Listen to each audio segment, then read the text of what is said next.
WW3 Revolutionary Salute. Revolutionary Salute. Like, share, subscribe. Welcome to the House of Revolution. You know I'm your humble host, the Yamin of Revolution, total surrender. That's what Iran demands from Trump. But before we get into that, y'all be sure to wipe y'all feet. That means hit the like button. You in the House of Revolution. Like, share, subscribe, support the platform, y'all. World revolution is a way of life. Revolutions for breakfast, lunch, and dinner. The hardest working revolutionary in the business. The news business is back. Let's get right into the content. Salute, soldier. To make sure I come into compliance. How utterly pathetic. Donald Trump remains in hiding at the White House. He has shut it down to all of the press, as Iran just made an announcement through one of the top advisors to MB Ghalibaf, that's their parliament leader and lead negotiator, that Iran has no intention to ever do a deal with Donald Trump during the remainder of Trump's term. Iran prefers just to wait until Trump's term is done. And as Donald Trump wants to say that he is, quote, low-keying negotiations with Iran, and that this is just a semi-negotiation and Iran will collapse on its own. Iran saying, we will call your bluff on that, and we'll see who really will be hurt with the passing of time. Will it be the United States or will it be Iran? Iran says, we're in a position where we can wait 2 years, maybe longer. We're not going to play this game, Donald. This, as we're learning that at least $13 billion of damage has recently been done by Iran to American bases and military equipment. The Wall Street Journal reporting this morning, Iran's attacks have caused about $13 billion in damage to the U.S., with 2,000 missiles and drone strikes against U.S. bases since Operation Epic Fury began. The attacks damaged 20 facilities in 8 countries and damaged or destroyed at least 42 aircraft. And this is only a preliminary estimate. I believe the numbers at least double that based on the satellite footage we've seen, but that's the report from the Wall Street Journal. So yeah, earlier this morning, you had MB Ghalibaf's advisor, Majid Shakari, saying, Trump will not reach an agreement with us. We are going along with him until the term ends, and then we will figure out what to do with a new administration. Iran has flatly ruled out any future negotiations with Trump and says, we're not going to do a deal until January 2029. Trump will not reach an agreement. He can't reach an agreement. The path to victory is neither fighting nor a deal. It is managing the process of neither war nor peace up to the point of victory. Publicly confirming negotiations with the U.S. is sheer folly. The winning approach is denial, ambiguity, and strategic patience. And as the Wall Street Journal reported on the U.S., losing at least $13 billion, but probably more. Iran's IRGC, based on military losses, Iran's IRGC announces that its missiles have now been upgraded and have the capability to change course mid-flight to evade enemy air defense systems. The IRGC spokesperson told their state media in Iran, Fars. The IRGC adds Iranian missiles can also be reassigned to a secondary target mid-flight, even after a specific target has been designated. The upgrade includes Iran's Khaibar Sheikhan ballistic missile, Fatah 1 and Fatah 2 hypersonic missiles, and the Ahmad ballistic missile. And we knew that before this was confirmed on Fars because we saw the ability of the missiles to evade the interceptors that were remaining. So with all of this going on, what's Donald Trump doing this morning? Donald Trump on his social media platform is posting images of himself golfing, as though the American people who are suffering, who can't afford groceries, who can't afford to pay their rent, who are having their health care ripped away, who are worried that data centers are going to be popping up in their backyard, who are worried and concerned that ICE and Border Patrol Gestapo will be terrorizing their streets, who are worried about never-ending wars, who are livid that taxpayer dollars are going to support war crimes. The American people, you think we want to see you take photos of yourself on golf courses right now while you're hiding in the White House like a pathetic coward? Other developments taking place across the world. Yemen's Ansar Allah, it's the Houthis, they're known as Ansar Allah, targeted Bayhan this morning, killing at least 2 Saudi-backed soldiers. And you can take a look at this map right here. You can see some of the strikes by the Houthis. You see in Mocha, there were big strikes as well that killed at least 7 and wounded 30 Saudi-backed forces there. But in Bayhan, in San al-Jin, Al-Abar, Rawiq, the Houthis are striking hard. They're emboldened. They see the U.S. weakness. They see Saudi Arabia weakness. And the Houthis were not deterred at all by Saudi Arabia entering into that defense pact with Turkey, bringing Pakistan into what's been referred to as the Mecca Pact. The Houthis are unworried that Turkey's going to get involved. That doesn't bother them. We reported also last night about yet another tanker in the Strait of Hormuz that was hit by Iran. About 1 to 2 tankers are being hit every day in the Strait of Hormuz as Iran continues to control the strait. Occasionally, a tanker will be able to get through as the U.S. tries to push a tanker through, but overwhelmingly, Iran has been able to strike tankers in the Oman route. So much so now that you add that on top of the fact that the Houthis were able to strike in the eastern Saudi Arabian Jazan Aramco facility over there, Jubail, the industrial city. In the east, another Aramco refinery was hit really hard.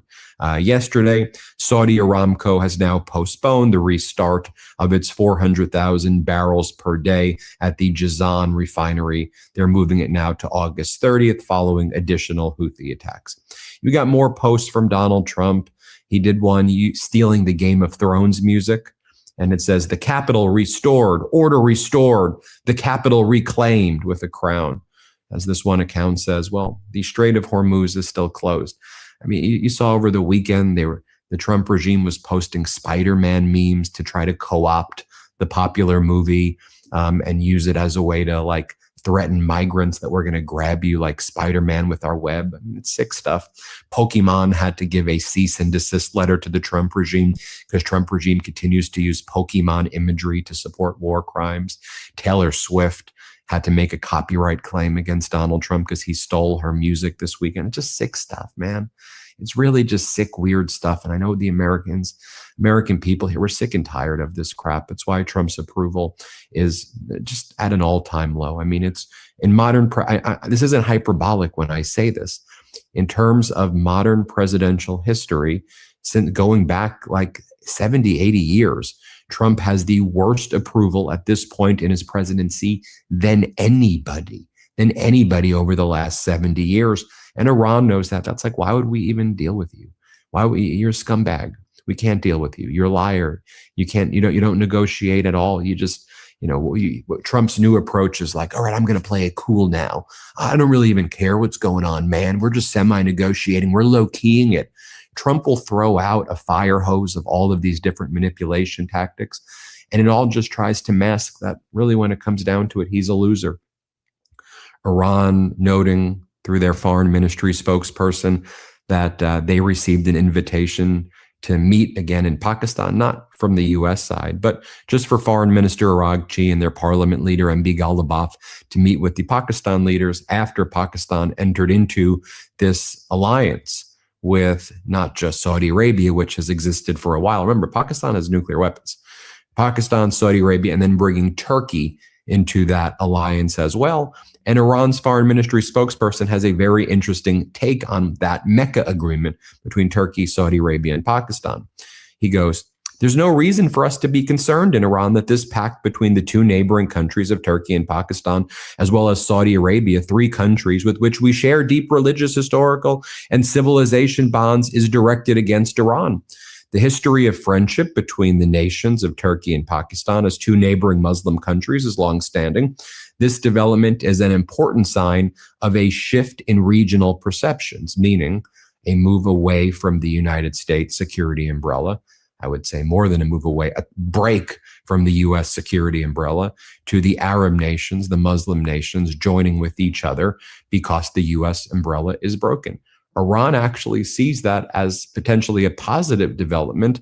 If you push the U.S. out, you have the Arab nation alliances, and then you bring China in as well to serve as a buffer against the United States. The generational damage that Trump's going to be doing when it comes to things like the value of the dollar, long-term interests in the region.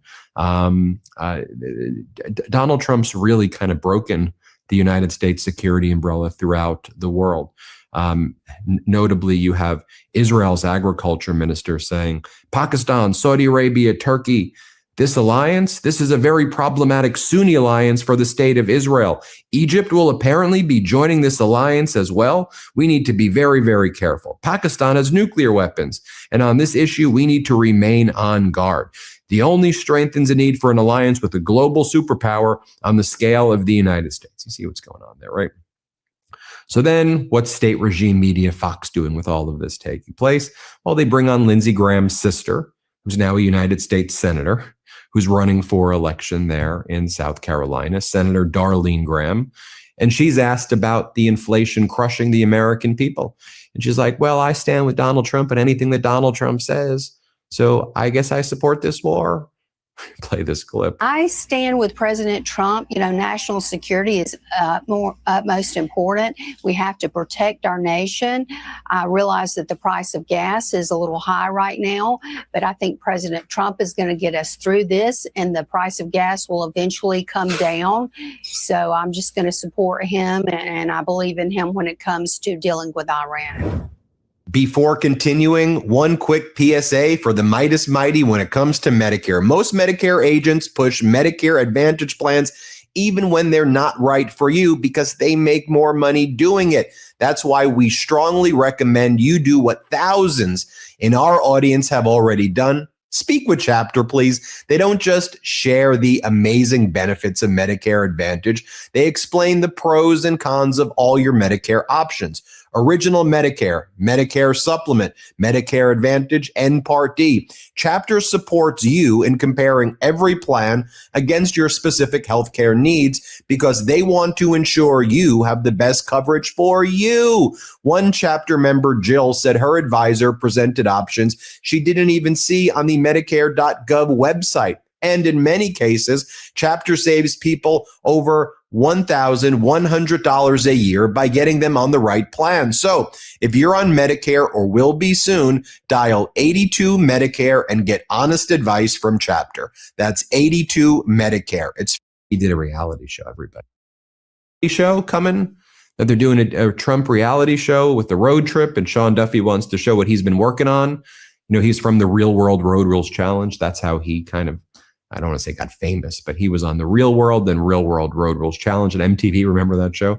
So he did a reality show. That's how he spent. While the American people were suffering, he did a reality show. Everybody here, let's play this clip. Finally, Secretary, there was word you were going to do another reality show. Is that still happening? Or what should we be watching for? Not a reality show. So what we've done is the Great American Road Trip. We want to encourage people to get out and travel and see this beautiful country. If you love America, you should see America is the motto. So I did little mini trips with my family, 1-2 day trips to film different parts of the country that folks could go to. So yes, stay tuned in the next maybe week, 2 weeks. We're going to drop it. We got to do, just to be honest, we got to do a little extra editing. Got to make sure I come into compliance with all of the ethics rules that we have in government. And so it's taking a little longer than I would have liked, but yeah, expect that to come out very shortly. All right, well, thank you. And with all of this going on, no doubt that the American people are just absolutely livid right now at what's happening in our country. Everybody in Trump's cabinet has approval ratings that are deeply underwater. The most popular Trump cabinet official right now is Marco Rubio, who's net -8. Then you have J.D. Vance is net -17, and Hegseth is net -18. Here, watch as Harry Enten just goes through these numbers. It's wild. Here, play this clip. Do not like where it is going. How do they feel about the person in the president's cabinet, perhaps most responsible for the war. With us now, CNN chief data analyst Harry Enton. I'm talking about the Secretary of Defense, Pete Hegseth. How do people think he's doing? You know, when it comes to the Trump administration officials, it's not exactly like we're dealing with the 1927 Yankees, according to the American people. But, you know, you just look at Pete Hegseth, and he manages to be the lowest of the low. That's what we're talking about. Take a look here. Trump administration officials' net job approval rating. Look, they're all underwater here. You got four guys across your screen. You got Marco Rubio, who's at -8. You got RFK Jr., -9. You got J.D. Vance, the vice president, -17. But who takes the cake here? Look at this. Pete Hegseth, as I said, the lowest of the low, 22 points underwater. And this has been something that's been going on throughout the entire administration. He has been underwater in every single poll that I could find. That is his job disapproval rating being above his job approval rating, and Iran has not. The comparison to Rubio here is really apt because they're both seen as involved with the war in Iran, Correct. But Rubio's -8 and Hegseth -22. Yeah, Rubio is the one who, relatively speaking, has come out smelling like roses, especially as he looks ahead to 2028, potentially in J.D. Vance. All right. So talk about Pete Hegseth in comparison to other past secretaries of defense who may have had, shall we say, popularity issues. Yeah, the one that comes to my mind in the middle of a war is Donald Rumsfeld back in 2006, right? Heading into a midterm election where it doesn't look like your party is going to do particularly well. Net popularity rating of defense secretaries at this point in midterm. Look at this. Pete Hegseth, again, 22 points underwater. This is historically low because Donald Rumsfeld, who wasn't exactly smelling the roses, he was 7 points underwater. Again, a net popularity rating in the negative underwater, but still 15 points better than Pete Hegseth. And why is this comparison in my mind so much? Is because, remember, Don Rumsfeld was essentially forced to resign after those midterm elections, after Republicans got crushed. And I think there's some question if the midterms go the way that a lot of folks think they might go, will Donald Trump's tune on this gentleman right here perhaps change a little bit? Well, we'll have to wait and see. Okay. What are they talking about on Bannon's show this morning with Peter Navarro? Well, attacking Jeanine Pirro. You have the whole Trump regime just in total disarray. You have Peter Navarro attacking Jeanine Pirro. Let's play this clip right here. Do me a favor, Steve. When I'm on camera and you don't want to talk about something like Jeanine Pirro, never mention her friggin' name to me, because that woman still refuses Stop. to fire John Kraft, the prosecutor who was involved in putting you and me behind bars. Okay, so don't you dare! Don't tell the Judge Jeanine. Hey, I can't deal with your. It's like I'm just telling you, that guy, how is that guy still working here who pointed me in a courtroom and said I was above the law? You get my drift. And what about Donald Trump's net approval on jobs? What do the American people think? Are we on the right track or the wrong track? Only 29% of Americans say we're on the right track when it comes to jobs. Here, play this clip. Right here. I mean, just look at this trend line. Trump's net approval rating on jobs.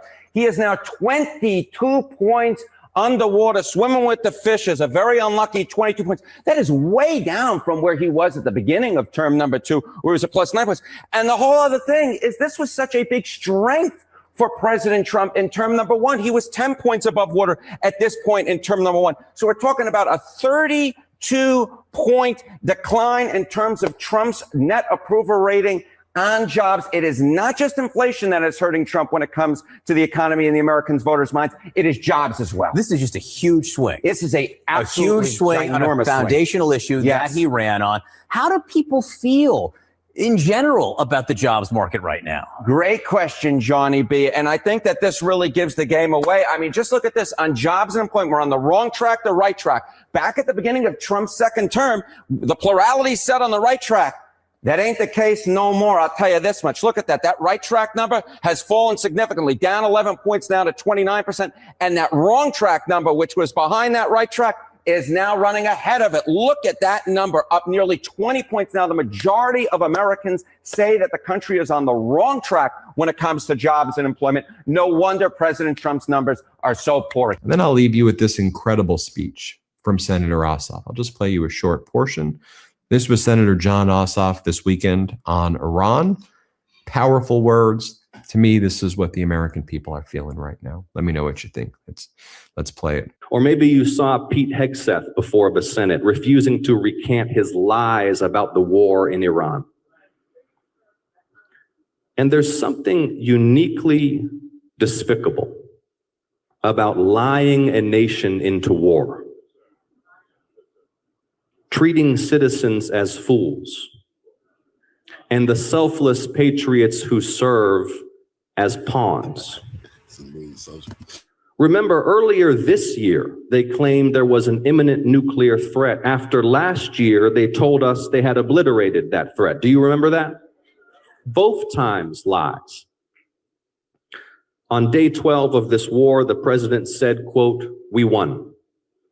On day 14, Secretary Hegseth said Iran's military was, quote, "destroyed." Day 14. 5 months later, we're still bombing. Americans are still dying. Iran still has its uranium. The Strait of Hormuz is still closed. I challenge anyone to defend this. A war built on lies told by a White House that is utterly absent any figures of integrity to dissuade this president from his delusions. And Ahab, too, surrounded himself with yes men. Thanks, everybody, for watching. I hope you'll subscribe to this channel. Let's get to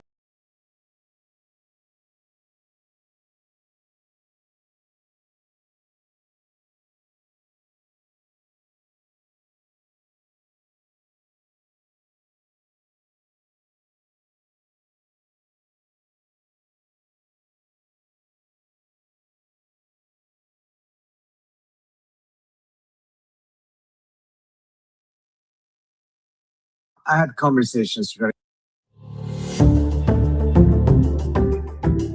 Good morning, everybody. Happy Monday. I have an amazing show for everybody today. What do we have, Crystal? Indeed, we do. So Trump is low-keying the Iran war now, according to a report from Barack Ravid. Trita Parsi is going to join us with the latest there. We're also taking a look at the continued economic fallout as Americans are being made to humiliate themselves on camera in order to get lower gas prices. Bibi Netanyahu is rejecting the new phase of the Gaza ceasefire deal involving Hamas disarmament. Hamas kind of making a bet there that they were not going to go forward with it, and they were correct. Mitch McConnell, allegedly back home. No one has seen him. No new photos released, no videos, anything of the sort. We will give you the latest as he prepares to apparently work from home. What is going on there? It is anybody's guess at this point. And Hillary Clinton has some advice for Abdul El-Sayed on winning Michigan, something she is an expert at not doing. Yes. And Obama also called both Abdul and Haley Stevens to check in with them and offer support. So a lot of updates there from Imagine losing Michigan twice and saying, you know what? I know a lot about that. Yeah. Yeah, I know. You know what? That's Hillary. That's Hillary for you. God love her. All right. Thank you to everybody who's Hey, Joe subscribing to the show.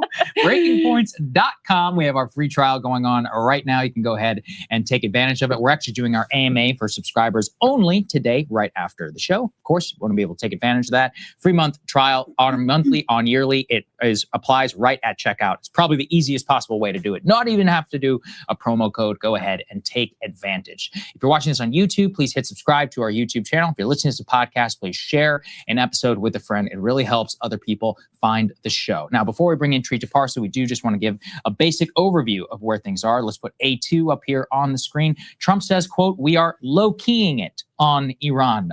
That seems to be no war, no peace, surrender with no surrender. President Trump signaled he's prepared to allow economic pressure on Iran to continue as he opposed to ordering a new military offensive, even as the country continues to defy the U.S. Only a week ago, he was on the verge of ordering a return to major combat operations, but now he is not making any new military threats. Mostly, it seems, because many senior members of the United States military have said, "Sir, we cannot do this. We don't have the munitions even to continue." And as Iran has issued an entire new slate of demands for what it would take for them to reopen the Strait of Hormuz. So with all of that, let's bring in our great friend, Dr. Trita Parsi of the Quincy Institute to dissect all of this. So, Dr. Parsi, as I just mentioned, Iran has now issued a list of demands for reopening the Strait of Hormuz. Let's put it up here on the screen. I'll read all of them and we'll get your reaction. Iran says they will not reopen until the United States, quote, corrects its behavior. Number one, they must end all threats against Iran and insults to the country's sacred values. Number two, they must permanently end the war and aggression against Iran and its allies in Lebanon, Palestine, Yemen, and Iraq. Number three, they must lift the naval blockade and withdraw the United States naval and air forces from around Iran. Four, they must pay in full for damages for what they call the 2 wars of aggression imposed on Iran. Five, lift all U.S. sanctions. Six, unconditionally release frozen and seized Iranian assets. So much of this, sir, to my eye, is basically you have to fulfill all the terms of the memorandum of understanding and some just to get the reopening of Hormuz, not to even potentially get any sort of nuclear talk. I know there's quite a bit of analysis and others that you can offer about how much of this is real or not. So I'm curious for your reaction. Sure. Look, I had conversations to try to get a clarification on exactly what is intended here. And one of the clear messages that came through is that this is not a demand for the reopening of the strait. This is a demand for restarting direct U.S. talks with Iran. It has been presented in a manner that is a little bit vague and exaggerated, and that is apparently deliberate. What they say, and I don't know if this is true, but what they say essentially is that last minute in the talks, the U.S. introduced new elements, tried to move the goalpost, and this is an Iranian reaction to that. If the U.S. is going to put forward wish lists as some sort of a demand, the Iranians are capable of playing that game as well. Now, that may be it. It may also be something else. It may very well be that this is what the Iranians are doing at this point because they are deliberately trying to drag this out. Because they like to see the pain that Trump is enduring to expand further. And this is not because of some sort of a sadistic inclination. It's because in their analysis, had Trump hurt enough before signing the MOU, he would have stuck to the MOU. But because the Iranians, in their view, in that narrative that exists, agreed to the MOU prematurely, it led to a scenario in which Trump was in the MOU, but while still thinking that he could get better terms by going back to a bombing campaign, which he now has tried and it has failed miserably. So in order to avoid repeating that mistake, they would drag it out a little bit further this time around in order to make sure that by the time there is an agreement, there is really a complete conclusion on the American side that there is no other option but that agreement. There is no option of going back to bombing. The only thing that can work is a complete commitment to the agreement and to diplomacy. Given that landscape, do you think that Iran will find it necessary to escalate in order to increase the pain on Trump? Where things sit today is gas prices are about $4 a gallon. Not great, but also not a complete and total catastrophe. Trump is out there, as we said before, saying he's going to low-key the Iran conflict. He apparently feels like the status quo is something he can sustain for at least some period of time. So do you think the logic will argue in the direction of Iran escalating and trying to increase that pain to force the sort of capitulation they would need at the negotiating table? I would see the Iranians escalate if they feel that they are under so much pain that they need to essentially even it out. If that is not the case, I think they will just continue to where they are right now. Keep one thing in mind. Just last night, they shot at several more ships, and there was no bombing response by the United States. If we recall how this whole thing started, was that the Iranians were shooting at ships that went through the Southern Channel without Iranian notification, which the Iranians believe was a violation of the MOU, and the U.S. responded by saying it is unacceptable for the Iranians to shoot at these ships. They are still shooting at these ships, but the U.S. is not bombing any longer. So I don't know if it is necessary for them to escalate. You raise a very important point, though, which is that despite this level of tension, despite the fact that the Strait's traffic is down to a trickle, despite the fact that there's still essentially a blockade in place, the Iranians have not succeeded in really pushing up oil prices. Now, that is not because oil prices shouldn't be higher. Everyone I've spoken to who follows this much closer are baffled by the success the administration is having in pushing down oil prices artificially. But that is not something that can work in the long run. In the long run, this is going to come back, and you're going to see the paper price of oil and the actual price of oil converge. And that means that oil prices are likely going to go higher. But it seems like the Iranians have kind of either not felt the need or given up on the idea of fighting Trump when it comes to this type of artificial interference that he has managed to do in keeping oil prices down. Instead, they're playing the long game on this. Right. Yeah. And I mean, obviously, the long game will remove the veneer of a lot of the temporary things that the administration has been able to do. One, factor in here is the vice president, who has been continually, at least optimistic publicly about negotiations. He was on Fox News on Saturday saying that this is just, quote, the middle game whenever it comes to an eventual outcome. Let's take a listen. We'll get your reaction.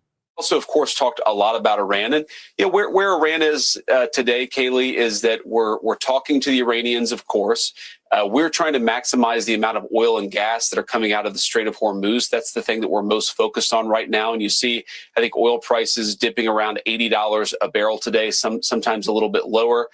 So we're just trying to make sure that we get what we need out of this particular conflict. If you go back and remember what it is that we've done here, we've destroyed their nuclear program, we've destroyed their conventional military, we've radically reduced their, what you might call their asymmetric military abilities. And right now we're trying to see if they're willing to make the kind of long-term changes that would be necessary to have a better relationship with the United States. And if not, that's fine too. We're just going to keep on applying the pressure that we can apply and getting as much oil and gas out of the Middle East so that Americans can enjoy lower gas and energy prices. So that's the delicate dance. The final thing I'll say about this, Kaylee, is I try to remind people that we're really in the middle of the game here.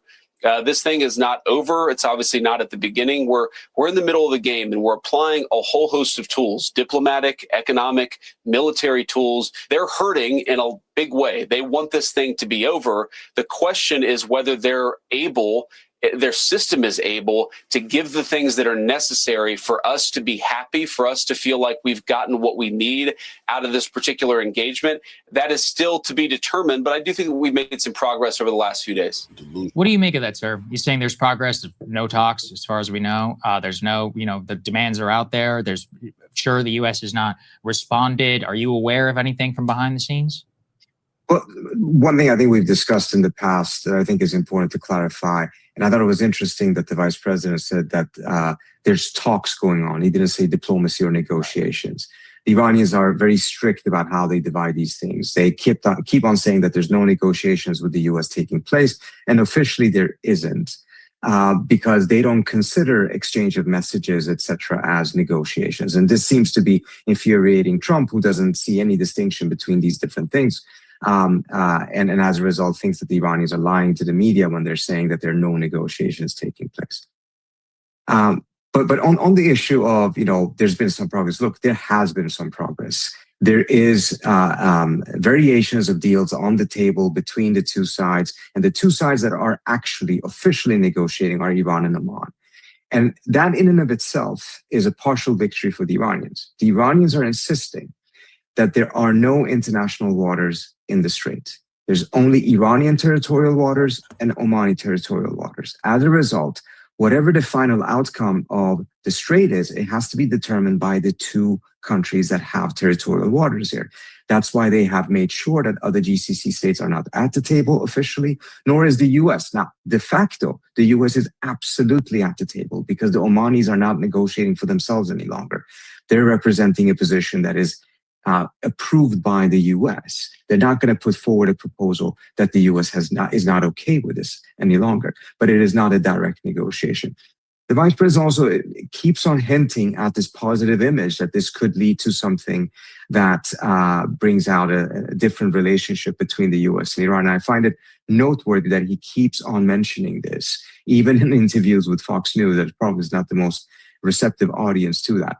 Final point, when he says that we're in the middle of it, I think there may be some truth in that. Remember with the MOU, for about 2 weeks, we kept on hearing they're close to a deal. They're close to a deal. Nothing happened. And then suddenly it happened. Yeah. Scott Besson also had some interesting comments about the Strait of Hormuz and how long it will be relevant. This is A10. Let's listen to that. On the economic side, we have them by the throat shortly, maybe even today. Tomorrow, we are going to see an agreement, 30, 60-day ceasefire, and Strait will be open. Energy prices should come down. There are some who've speculated the Strait will never go back to being the way it was before. What would you say? I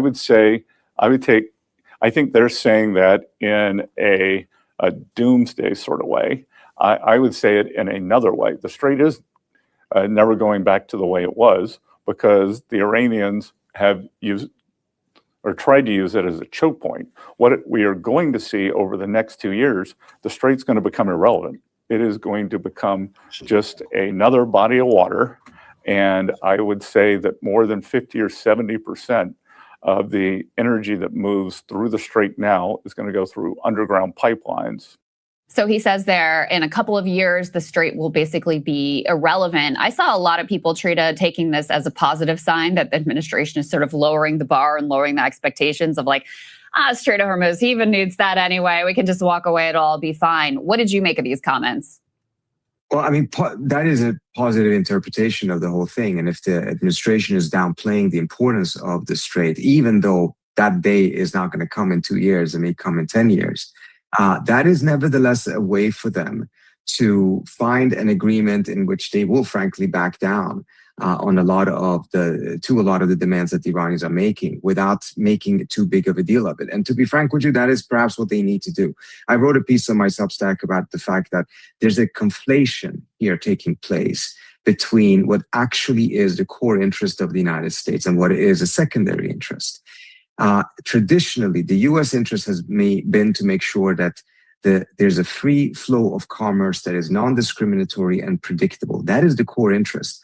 Whoever controls or manages a specific waterway is a secondary interest, and it's only important to the point in which it impacts the primary interest, which is the free flow.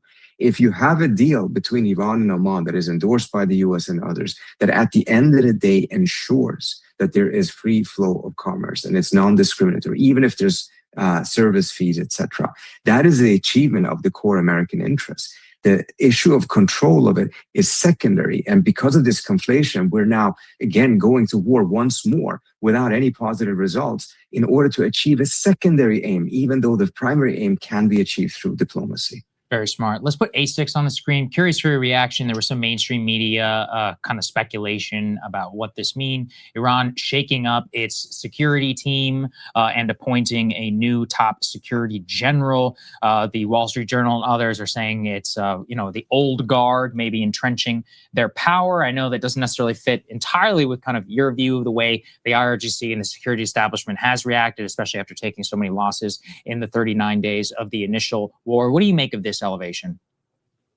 First of all, I just want to say, I think one has to have a tremendous amount of humility in analyzing this, because there's so little of the actual processes of the Iranian system right now that is fully known to us. It's always been an opaque system. It's even more opaque now since the war began, since the killing of the previous supreme leader.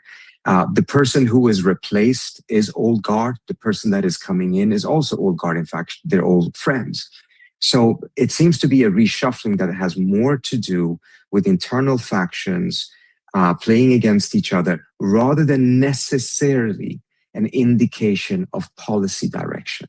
I frankly do not see a tremendous amount of difference between Zolghadr and Rezai on these different issues, but it is a person who has played a very critical role in Iran's decision-making in the past that was kind of pushed out and has now come back in again.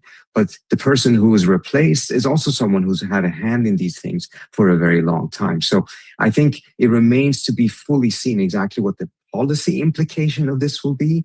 What I think is clear is that when it comes to some of these factional fights, yes, there appears to be a move by the supreme leader that reasserts his control over the process. But that is not necessarily in and of itself an indication of where the policy is heading right now. Got it. Another important element of this war have been the comments of the neocon media class that Trump unfortunately takes seriously and listens to. Mark Levin right now very upset over the lack of eagerness among the American public to fight this disastrous war. Let's take a listen to that. What the hell has happened to our society? Where is our can-do-it mentality? I want to talk about the greatest generation versus today's young people, okay? I got to thinking about this over this taco debate on the internet. That's how pathetic things have become. The greatest generation endured the severe economic scarcity of the Great Depression during their youth, followed by massive global combat and home front mobilization during World War II. Over 16 million Americans served in the military, facing intense physical danger. Always remember, the U.S. did not defeat the Nazis. It was Russia. Russia defeated 80% of the Nazi army. This is all a make-believe they grew up telling us about. The Americans is the Nazis. Hundreds of thousands of casualties, strict civilian rationing of food. You heard them? Hundreds of thousands of casualties. That's because they didn't fight nobody. Russia, 28 million. China, 25 million. That lost. That tell you who was doing the fighting. The United States, 100,000 lost. Gas and clothing. We sit here with a war in Iran against an enemy that has killed thousands of Americans, maimed thousands of Americans. I remember a time when America would say, let's go. Let's destroy that country, destroy that government. You don't get to kill thousands of our fellow citizens. We don't even have a draft. But a draft even work with young people today? I wonder. Could we even fight World War II today? We're whining about $1 of gasoline. Well, it went up 60 cents. What are we going to do? Mildred, what are we going to do? I don't know, Frank. It went up I don't know. Affordability. So, Trita, Mark Levin there looking for a World War II level mobilization for this war. I think accurately perceiving that's not something that the American public has an appetite for. In general, when he's upset, I take that as a positive indicator, though. Oh, totally. Absolutely. And I think what you're seeing here is the inherent problem you will face when you have started a war of choice. World War II was not a war of choice. These were wars that ultimately was because there was a force out there that was trying to establish global hegemony. And as a result, it was clear to the American people that this was a war that they had to fight to sustain America's own freedom and a global order that would not be under the command of the Nazis. This is, again, going back to some of the things that have been said earlier on that, Trump never tried to sell the war. And it's true, he never did try to sell the war because mainly I thought he thought that he could have this war over within 4 days. There was no need for him to sell it. It would be over with before people had even noticed it. But notice this language, sell the war.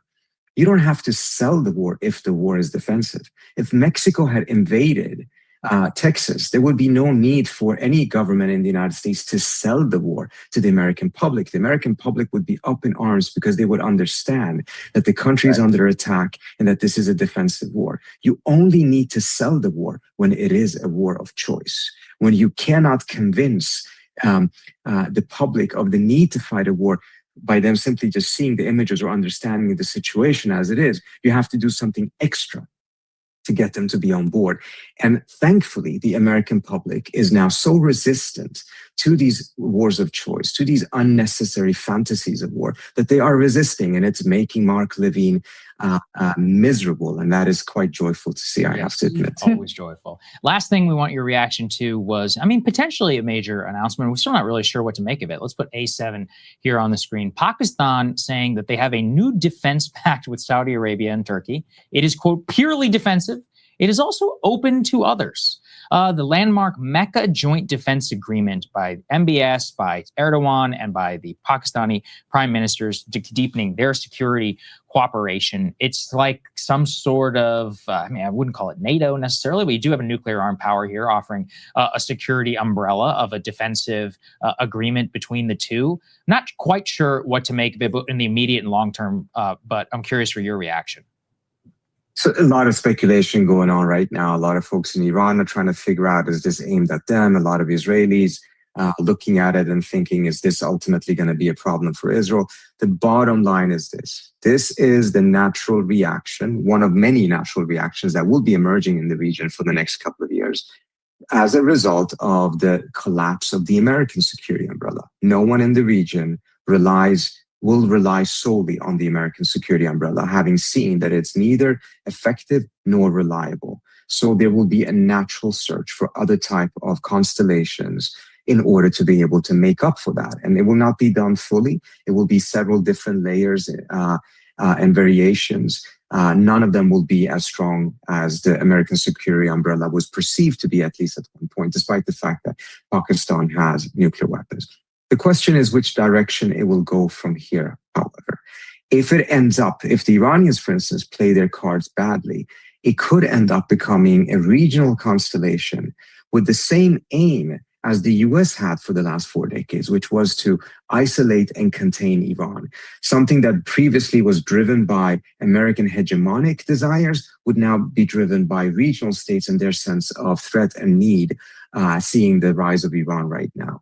But I don't think that is where they intended to go. I think this ultimately is more targeting Israel, because the American security umbrella has not only shown itself to be ineffective vis-a-vis Iran, but it's also shown itself to be completely ineffective in protecting these countries from Israeli aggression. Yes. From Israel bombing Doha to America's inability to sustain and no to Israel when Israel is doing things in the region that are detrimental to the region and detrimental to U.S. interests. This requires some sort of a reaction, some sort of a constellation in the region that manages to put up a buffer against it. The second question is, how credible is it? Because all of these different agreements go only as far as their credibility is willing to take them.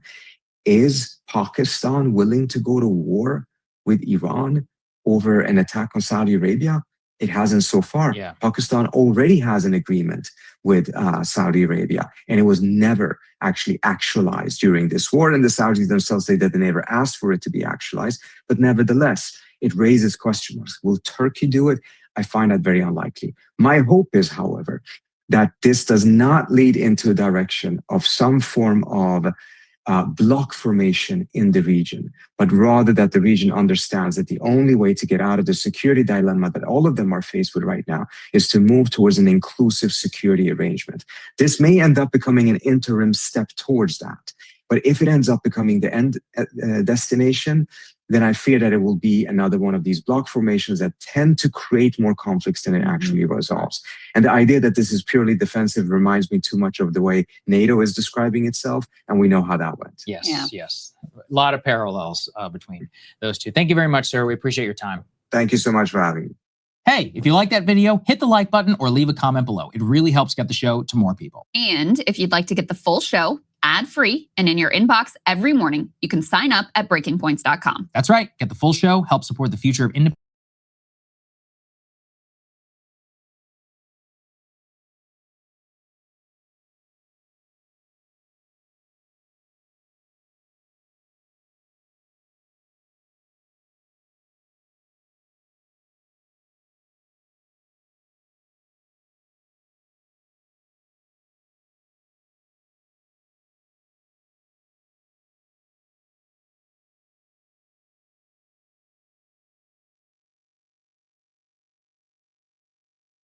Iranian Supreme Leader Sayyid Mujtaba Khamenei has appointed Mohsen Rezai, a hardliner, as the new head of the country's Supreme National Security Council.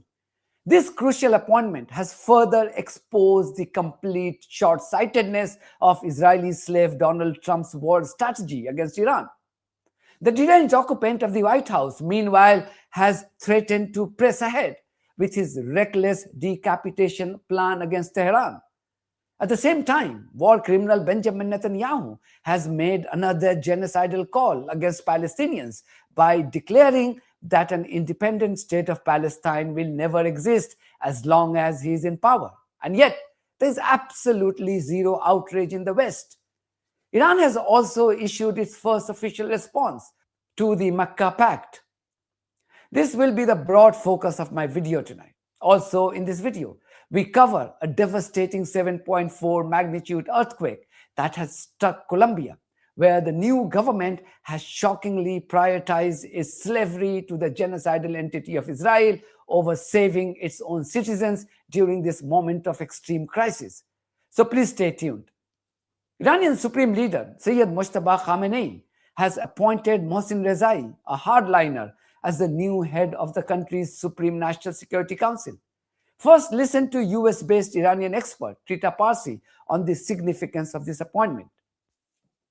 I'm sure that they're going to prove to be quite important, but exactly what their importance is frankly very difficult to tell at this moment, mindful of the fact that there is a tremendous amount of opacity about what actually is going on inside the Iranian system at this point.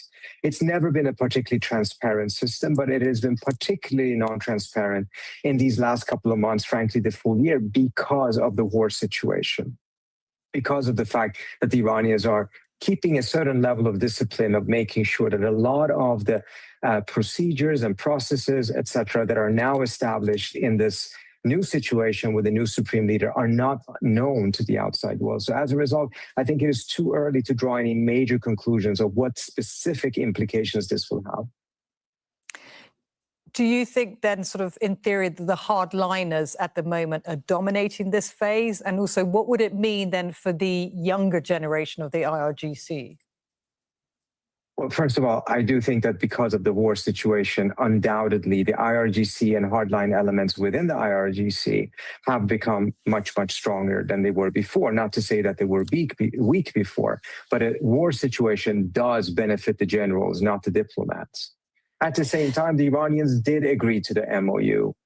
They have engaged in this diplomacy. So I think there's a tug of war between the two sides, but they're not necessarily working against each other all the time either. I think, for instance, there is probably a greater degree of consensus amongst the decision makers within the Iranian system of what their ultimate goal is. Now, tactical differences are probably quite profound, but strategic objectives, I don't think there is a significant difference between the different sides at this point.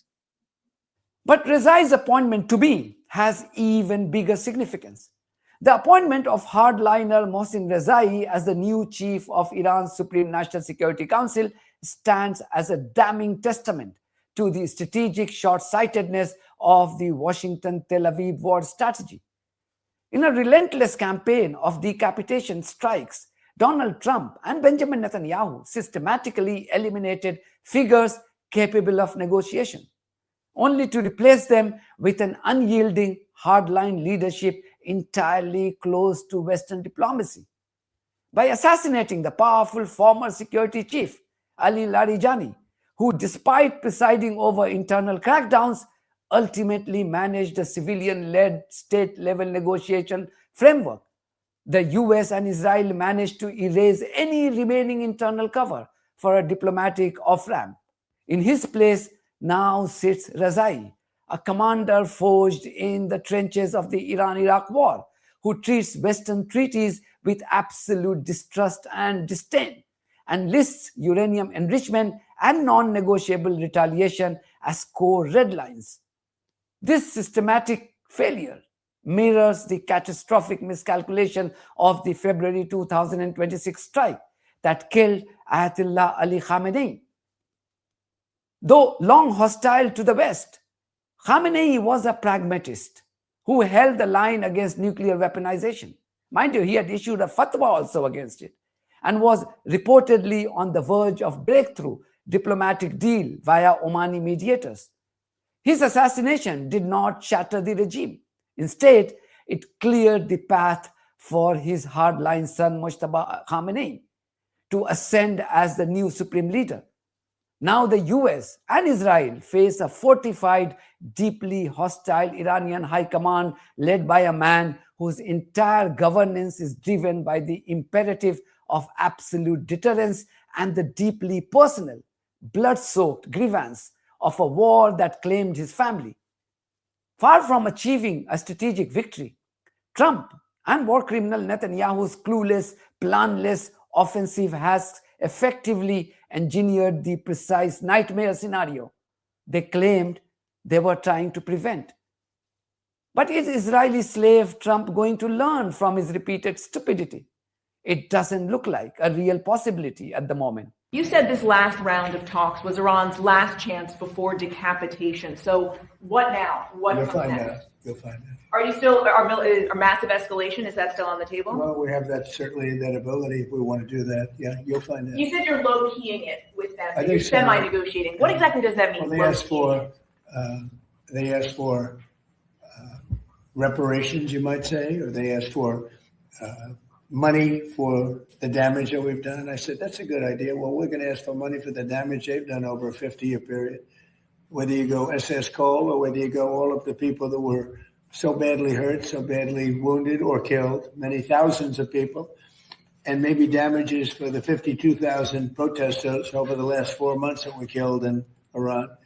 We think their family should get damages for killing their person or their child or mother, father that were protesting. It's at least, it was 52,000 a month and a half ago. So now what is it? So if there's damages to be paid, I think Iran should pay those damages. Only a delusional fool like Trump can make such a threat, despite it now becoming official that his military can barely fight a group of novice fighters, let alone take on one of the most sophisticated armed forces on earth, the IRGC. You don't have to take my word for it. Listen to John Mearsheimer speaking here. Now, you say that the Iranians are fed up with Trump, but Trump says, and this is what he said last week, that Iran is being unbelievably duplicitous in its dealings with the US. Quote, all they do is make me angry. They just make me angry. John, as Valley makes very clear there, Iran has made it clear that it controls the Strait of Hormuz, and this is not subject to negotiation. But John, again, why would Trump accept an arrangement in the Strait of Hormuz where Iran receives fees or tolls and denies anyone to go through the waterway without its permission? It's very simple, Tom. He has no choice. He lost the war. This is a devastating defeat for the United States. Could you tell me what the United States should do to regain leverage over Iran? I actually think you can't tell me because we have no solution. We have well, Trump might think that because Oman is a US ally, it shouldn't be going along with this arrangement with Tehran. John. He does think that, but it doesn't matter. It just doesn't matter. Trump has no cards here. It's as simple as that. I mean, first of all, he can't escalate, which is his main threat, for two reasons. One, he's out of munitions, as Volley said. And number two, our Gulf allies have told him in no uncertain terms that is unacceptable, because the Iranians have made it clear that if we escalate, they will escalate and they will destroy oil facilities, desalination plants, and so forth and so on in the 6 Gulf states. And they will effectively wreck those states. And Trump doesn't want to go down that road. He has no options here. So the US military completely lacks the weapons to fight Iran. But that is not stopping Trump from daydreaming. His racist thug cabinet colleague, Pete Hegseth, is also trying to fool Americans with his fake bravado, actively downplaying the significance of the severe weapon shortage during his recent appearance on Face the Nation. Ask you before you go about what is going on with U.S. munitions and stockpiles here. Ukraine's President Zelensky was on this program a few weeks ago. He made a plea not just for more interceptors, but for the ability to produce them for friendly governments to be able to produce patriots. Some Republican lawmakers support this idea. Do you? Nobody makes better and more munitions than the United States of America, and we are open to co-production wherever we can. And because of this administration, we're supercharging our arsenal of freedom, building more, building faster, opening up the Pentagon, ripping through the Pentagon bureaucracy to force industry to move faster. So, but there our there is a crisis with those stockpiles right right in the future. There is a crisis with those stockpiles right now in private industry. That is a manufactured story that the media wants to peddle. And ultimately, our stockpiles are great, and they'll only get stronger because of the way this president has. You testified under oath that it would take years to rebuild those stockpiles. It was the Biden administration that gave away munitions to the. You don't have to read back to me what I testified. I speculated some munitions take more time than others. We've got lots of them. We're building more than ever before. The Biden administration gave away hundreds of billions to Ukraine, and so President Trump had to refill, and he has, and we have in real time. So the answer to Zelensky's request is a no or a yes? Ultimately, we've worked with them, and Ukraine is buying munitions that Europe pays for. And it's great to see Europe finally step up and pay for those. Hegseth is the exact same man who testified before Congress to confirm that it would take months, if not years, to replenish these depleted weapons. But the mounting fear of total defeat in the upcoming midterm polls is forcing these lunatics to change their tune. Fortunately, Americans are a lot wiser now, and they are no longer prepared to buy into their blatant lies. This is exactly what has given fresh confidence to Senate and Congress hopefuls to explicitly seek votes on their anti-Israel rhetoric. Oliver Larkin, who is running for the US House in Florida's 25th district, didn't mince words when he told Fox News that Israel is inherently a religious supremacist entity. Revolutionary salute to our family. KT off the record for the 10 jewels to the war chest. Revolution is way of life. Absolutely appreciate that love, soldier. Salute.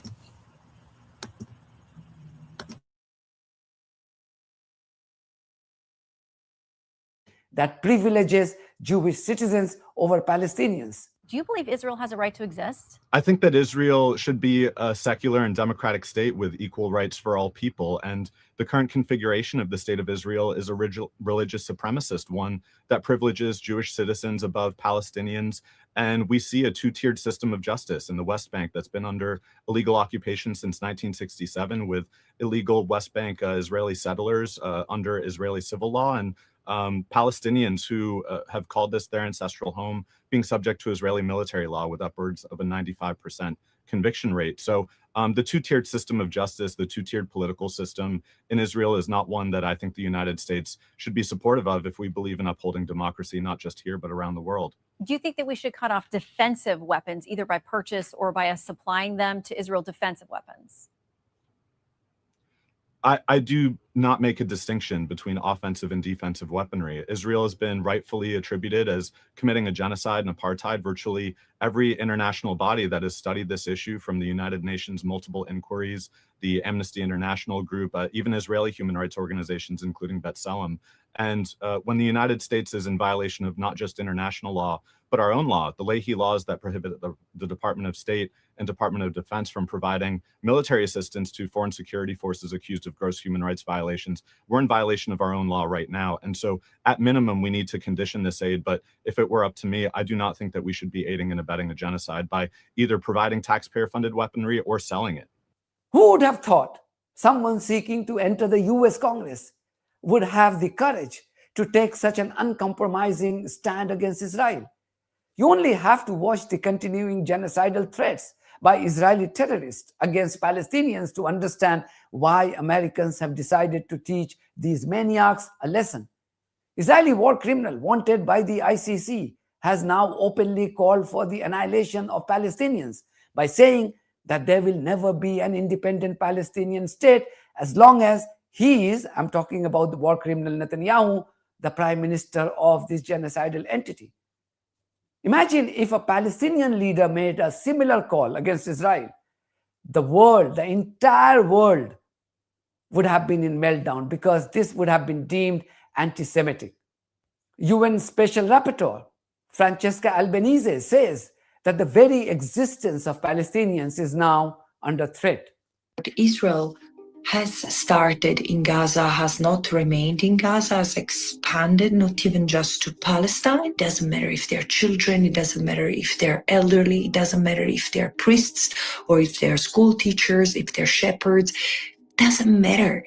Palestinians' existence is under threat. This is why I sounded the alarm already.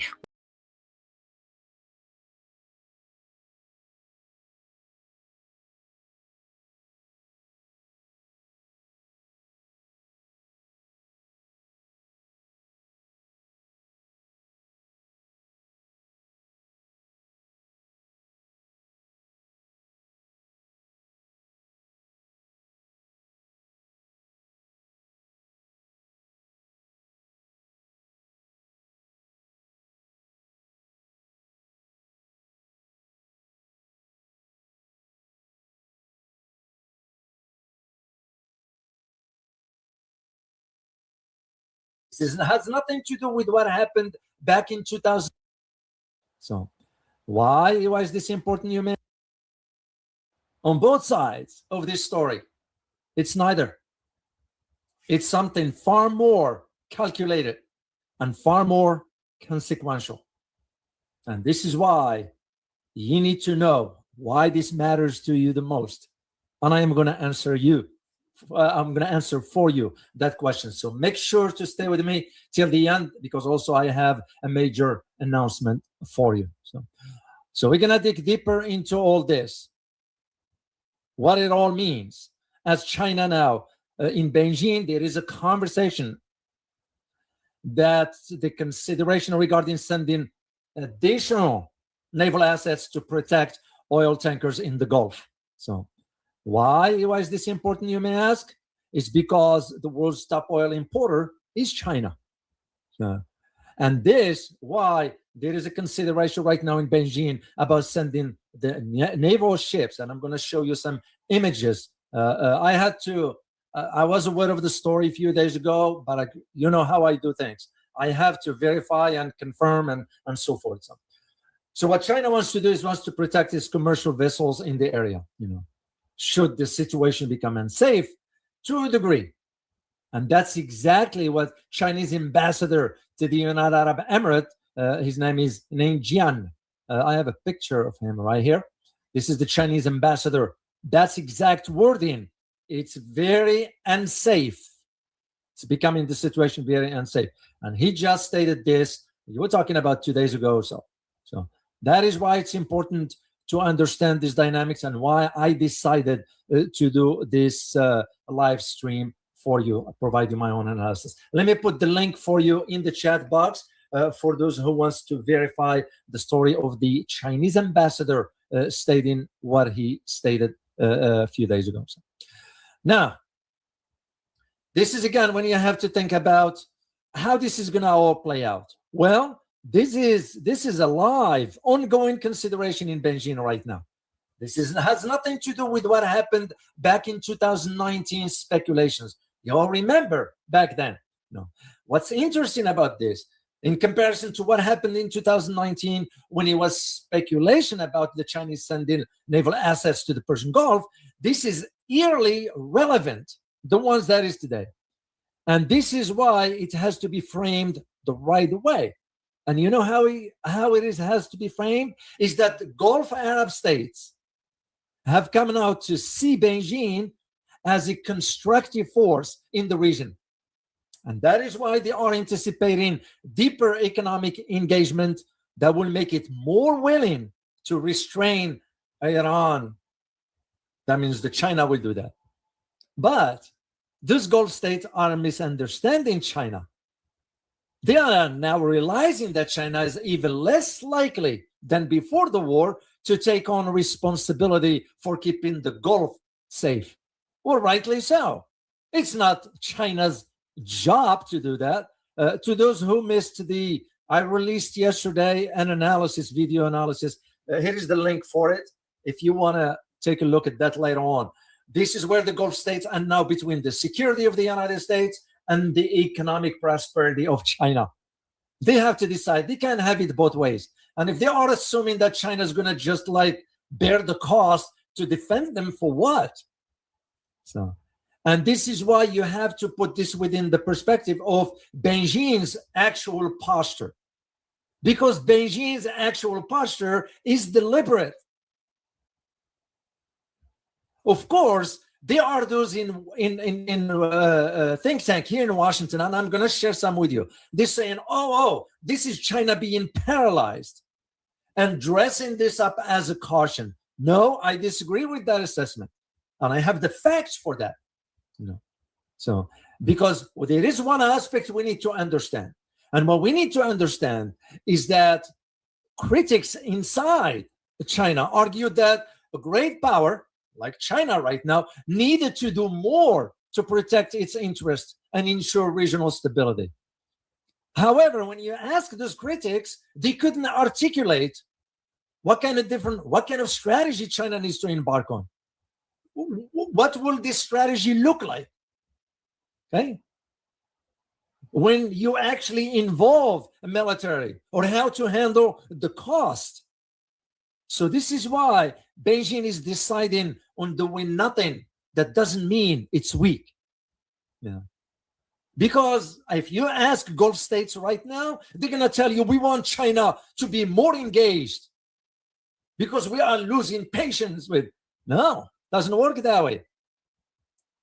And this is where the critics, and I looked at some, I'm going to provide you the link, and I know certain places that receive funding from the US to say those kind of things. So here is what they're saying. For example, Foreign Affairs, their Foreign Affairs magazine, and those are usually scholars and so forth writing. Here is what they wrote, and I quote, China has turned out not to be as influential as we thought, whether that is a lack of will, whether this is a lack of will or a lack of capacity is debatable. End of quote.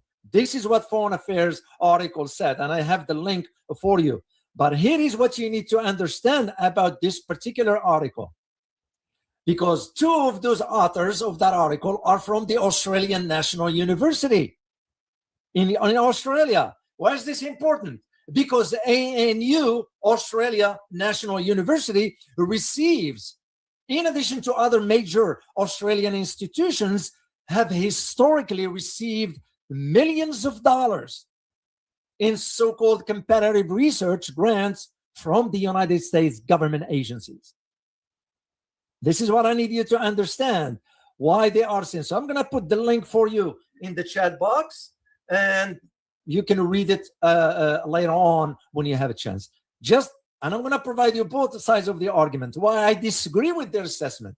So it's not that China turned out to be less influential. No, it's not the case. As one who is in a process right now of completing my forthcoming book, I devoted about 30 pages, you heard me correct, about 30 pages on describing the Chinese capabilities militarily.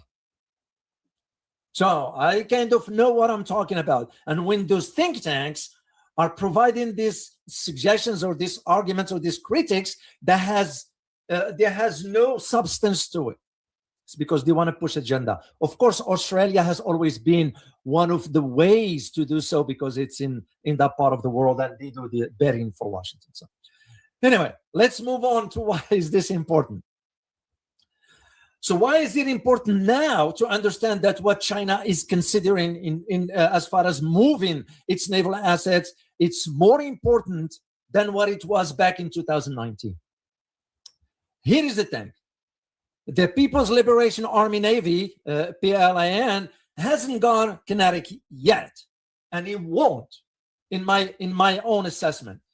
Why? Because it's prioritizing of so-called face, because they want to avoid operational or political blowback. This is not out of fear. Let me just make that clear.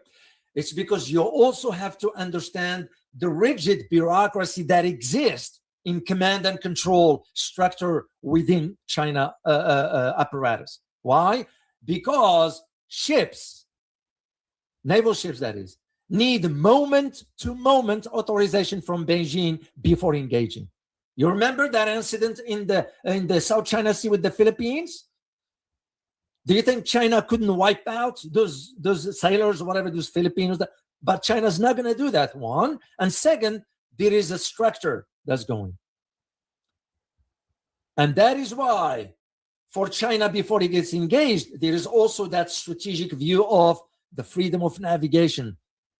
Because it's not the PLAN's job. That is why the Gulf states are saying, well, we expect more from a strong country like China. No, you don't want China to go spend its money, its resources, its human capital to defend you like what we are doing because we are paying the price. Chinese citizens are not, because their government is not wasting the resources. Simple as that. So when you think about why Beijing is considering sending this navy, because to some in the West, they're thinking, well, this keeps repeating as a headline without fully materialized. No, you have to understand the reason as to why China's not willing to waste its resources.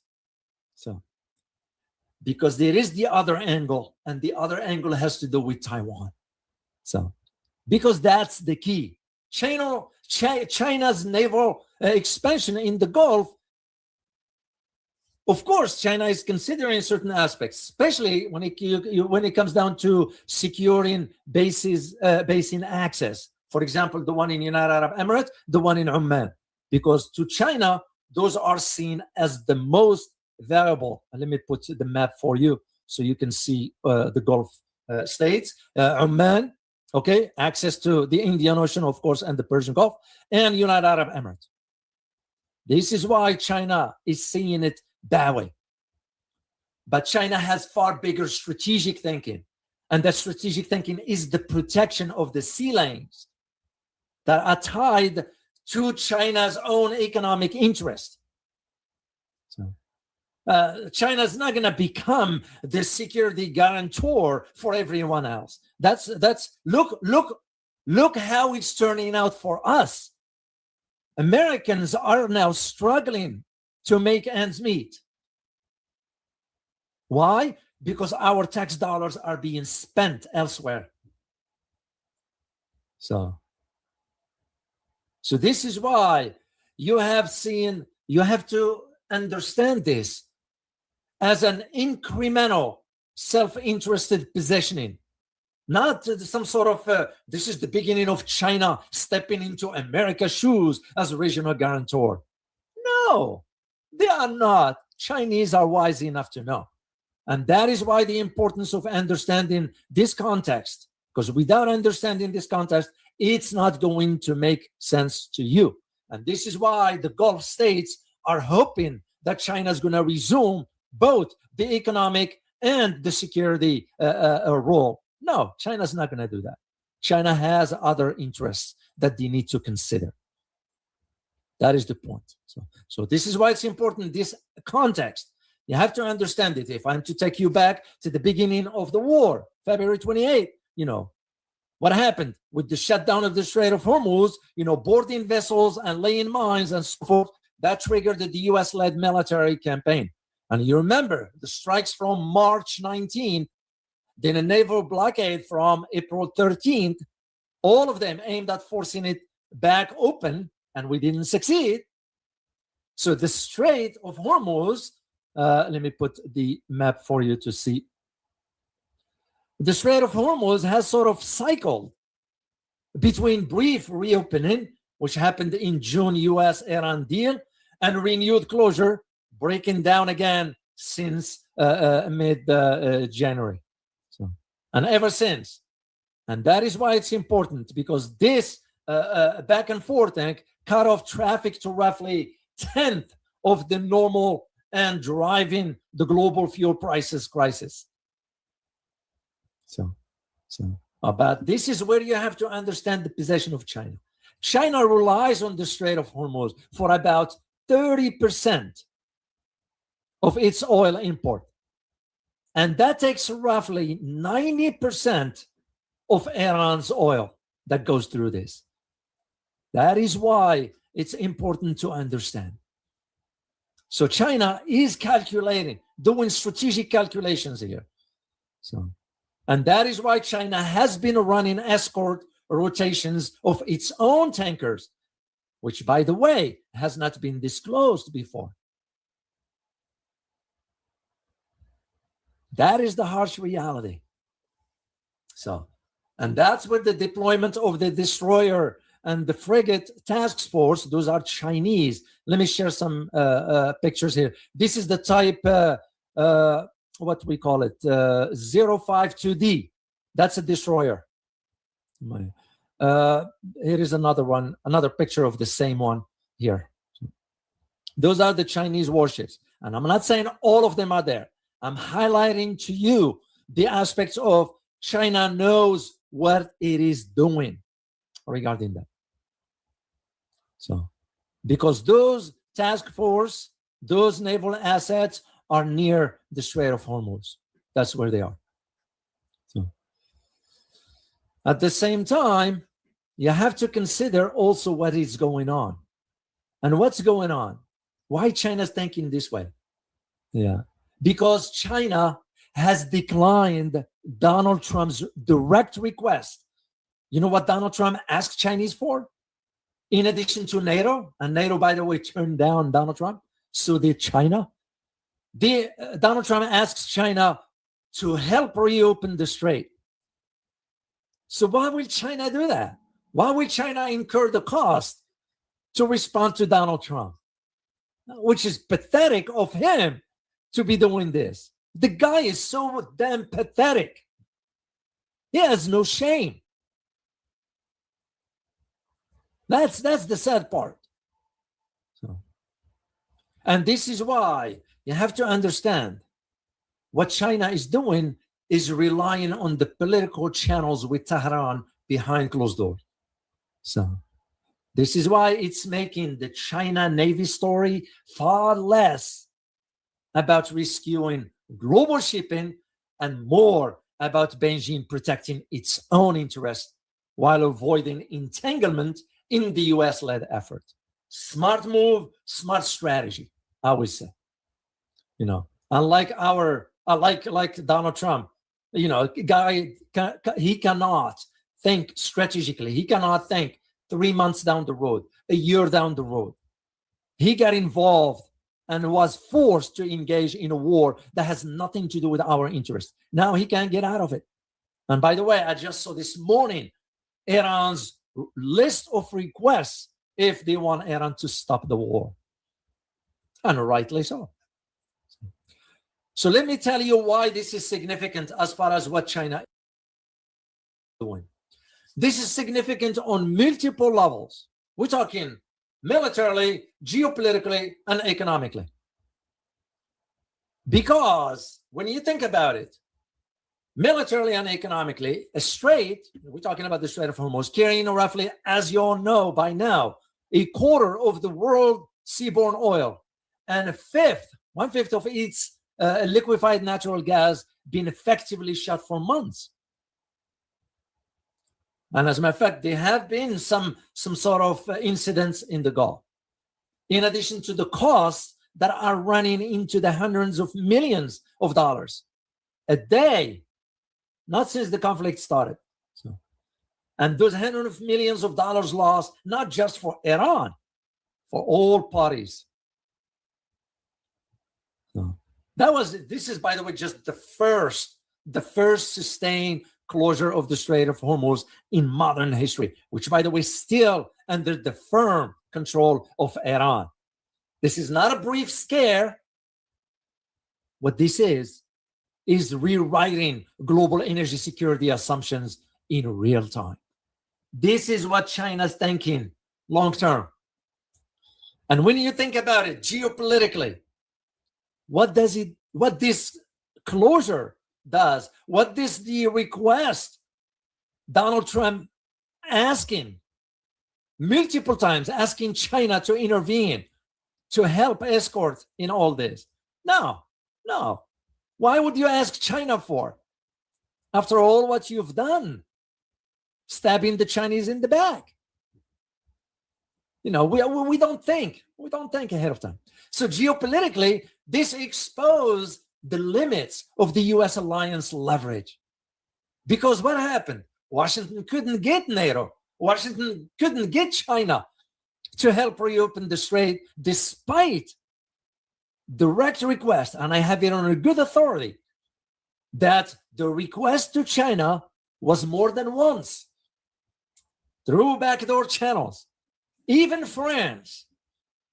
France's Navy chief has publicly disclosed that, and I'm paraphrasing because I remember reading the report, the unclassified one, paraphrasing here. I remember when I read it, it's almost like saying that the France's Navy chief publicly conceding Beijing isn't stepping up to guarantee the flow of shipping. China is stepping to guarantee its own, and rightly so. But at the same time, I will say to France, being hypocrites, is the same country that said in its report 2 years ago that China is a threat to NATO.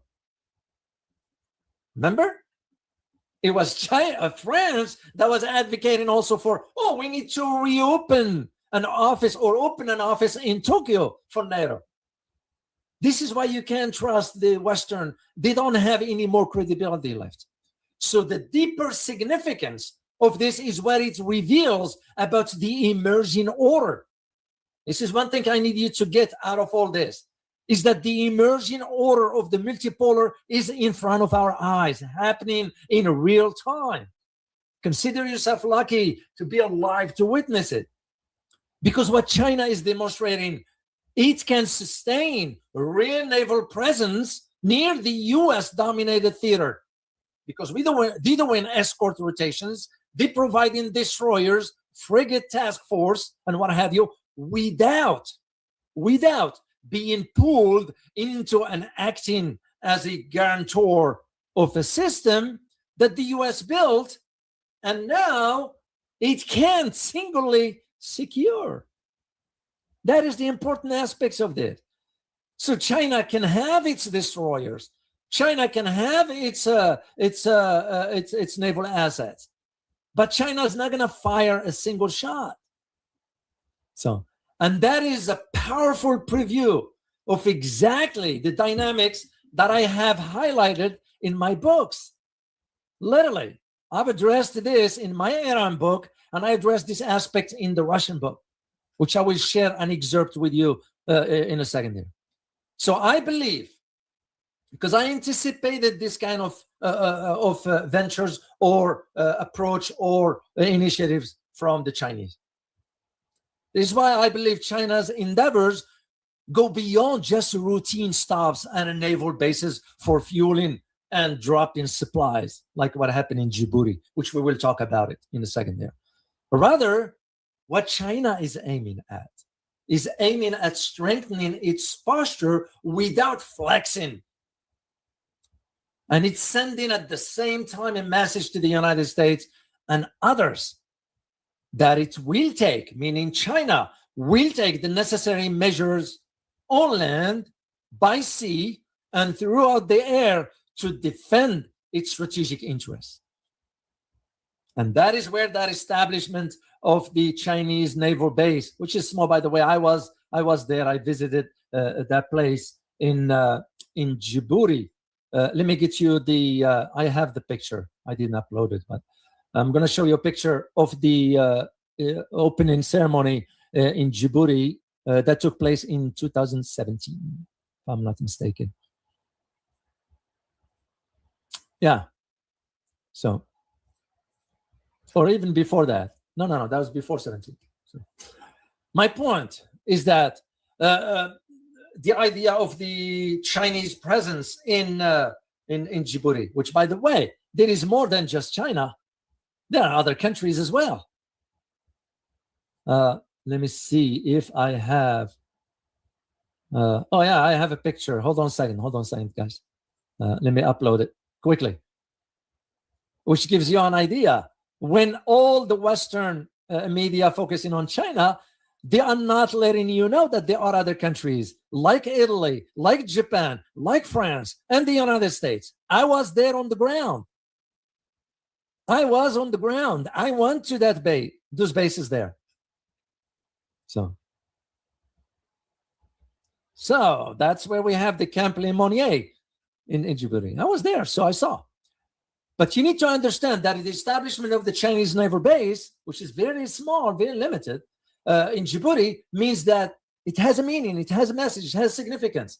Is that Beijing understands that it's global power now, because it's a global power. There's no other way of looking at it.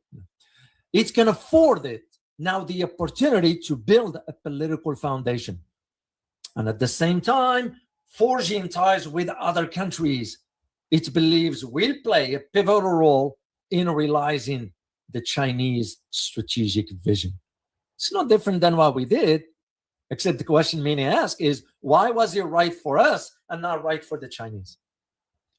So this is why you need to understand why China is quietly building parallel capacity and leverage rather than confronting the U.S.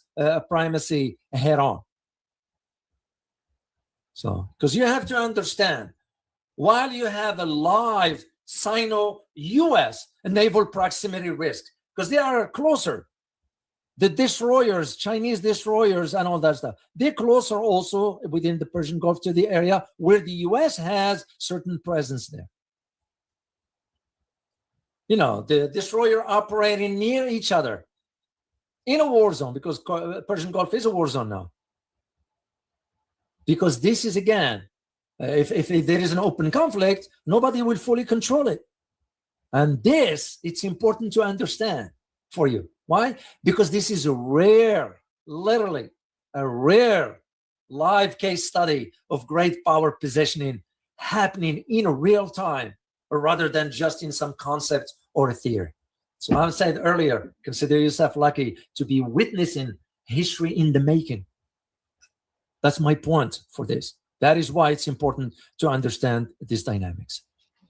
If the truth matters to you, hit like, subscribe, and tap that bell.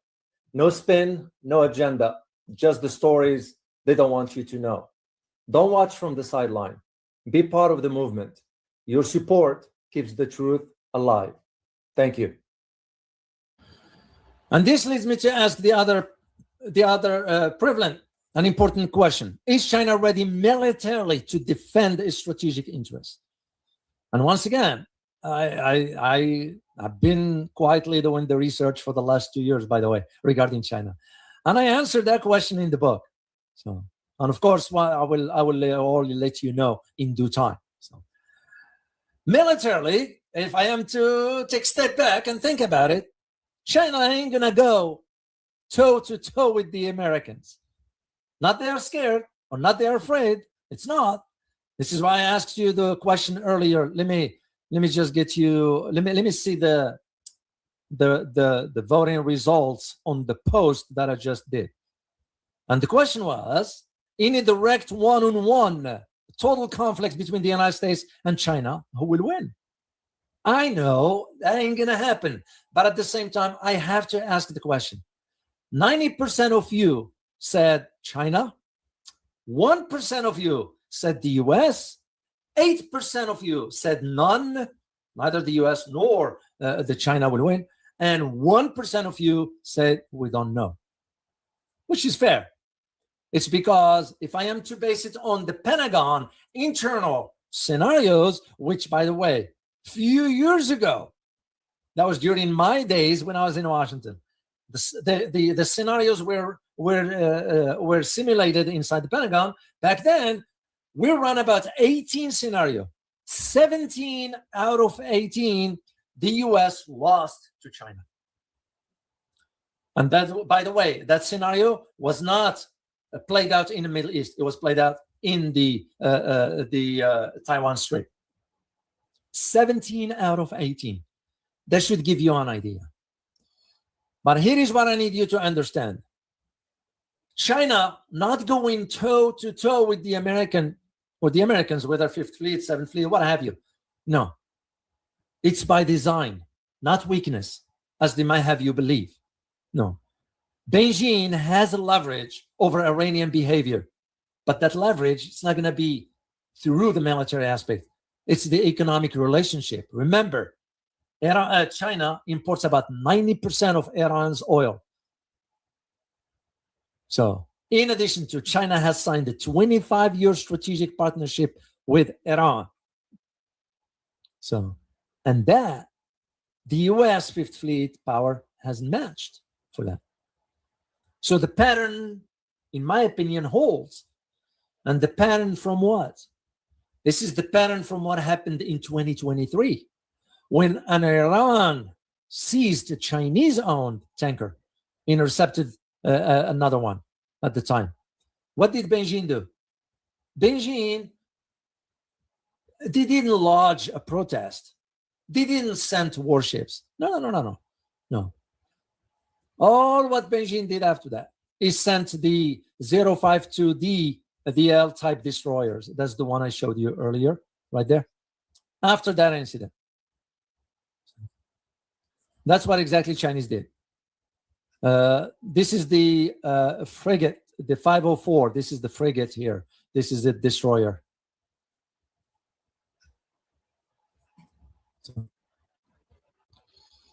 And that is, again, China decided, you know what, makes more sense to send the convoy protection, not for contesting the blockade with the US and fighting the US Navy.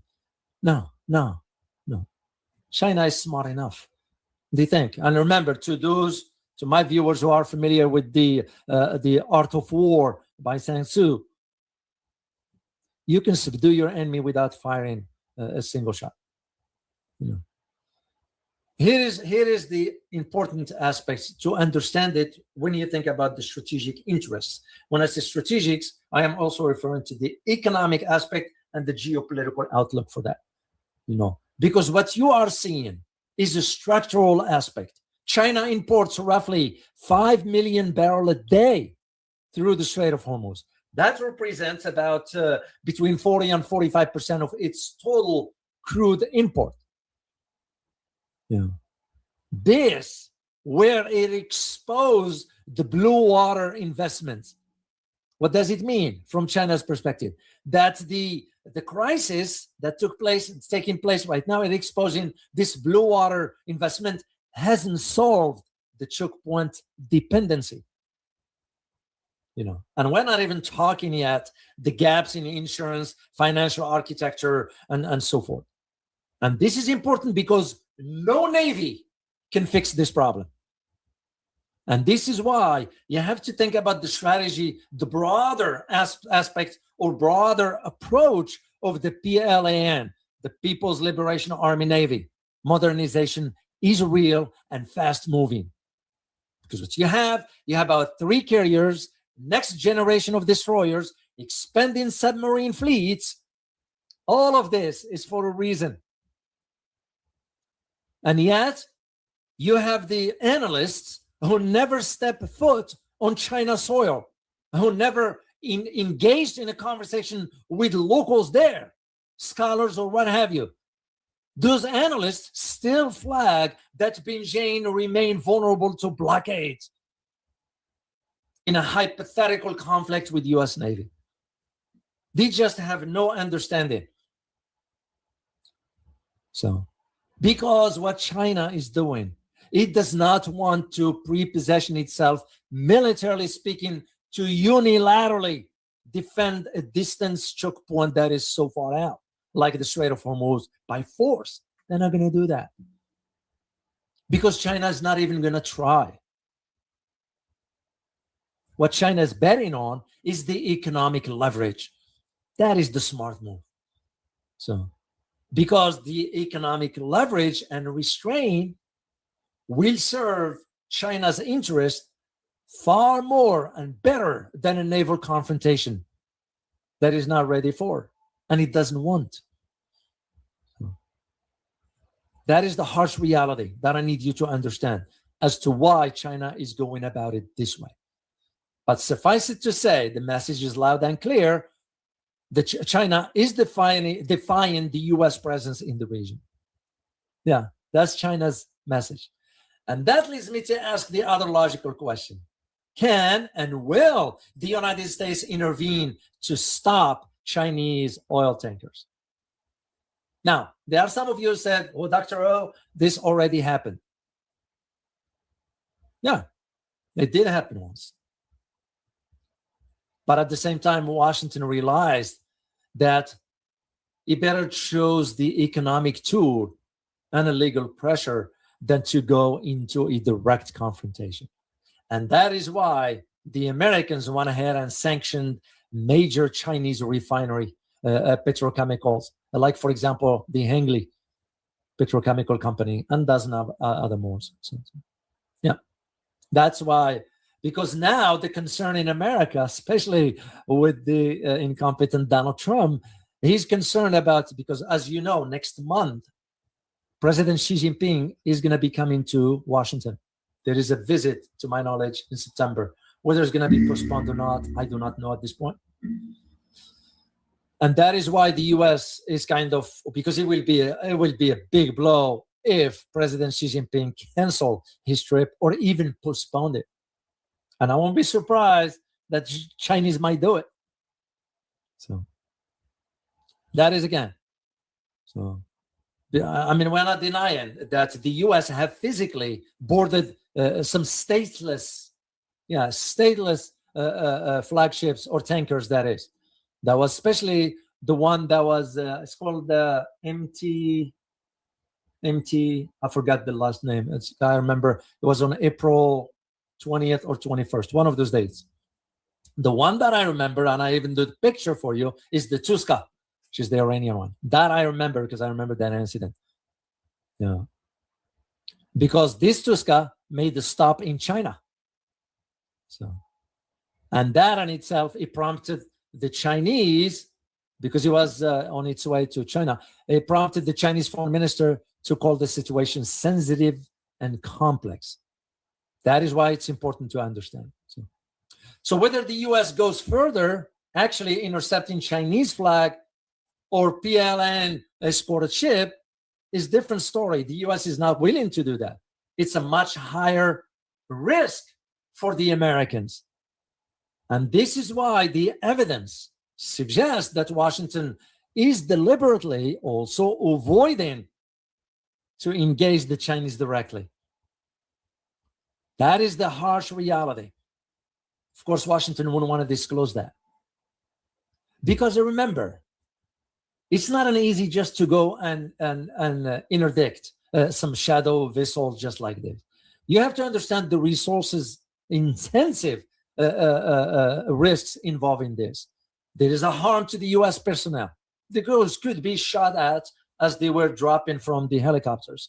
You know, the stretch of the Navy that is already thin. You have now naval families, you know, the sailors on aircraft carriers, their families now are sort of protesting against the Department of Defense. You have the enforcement mechanism.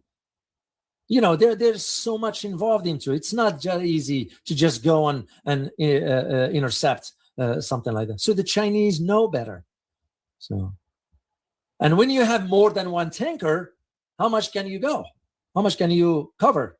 So, add to that, you have to consider the timing. The sweeping sanctions crackdown came ahead of Donald Trump, President Xi summit that is coming up next month.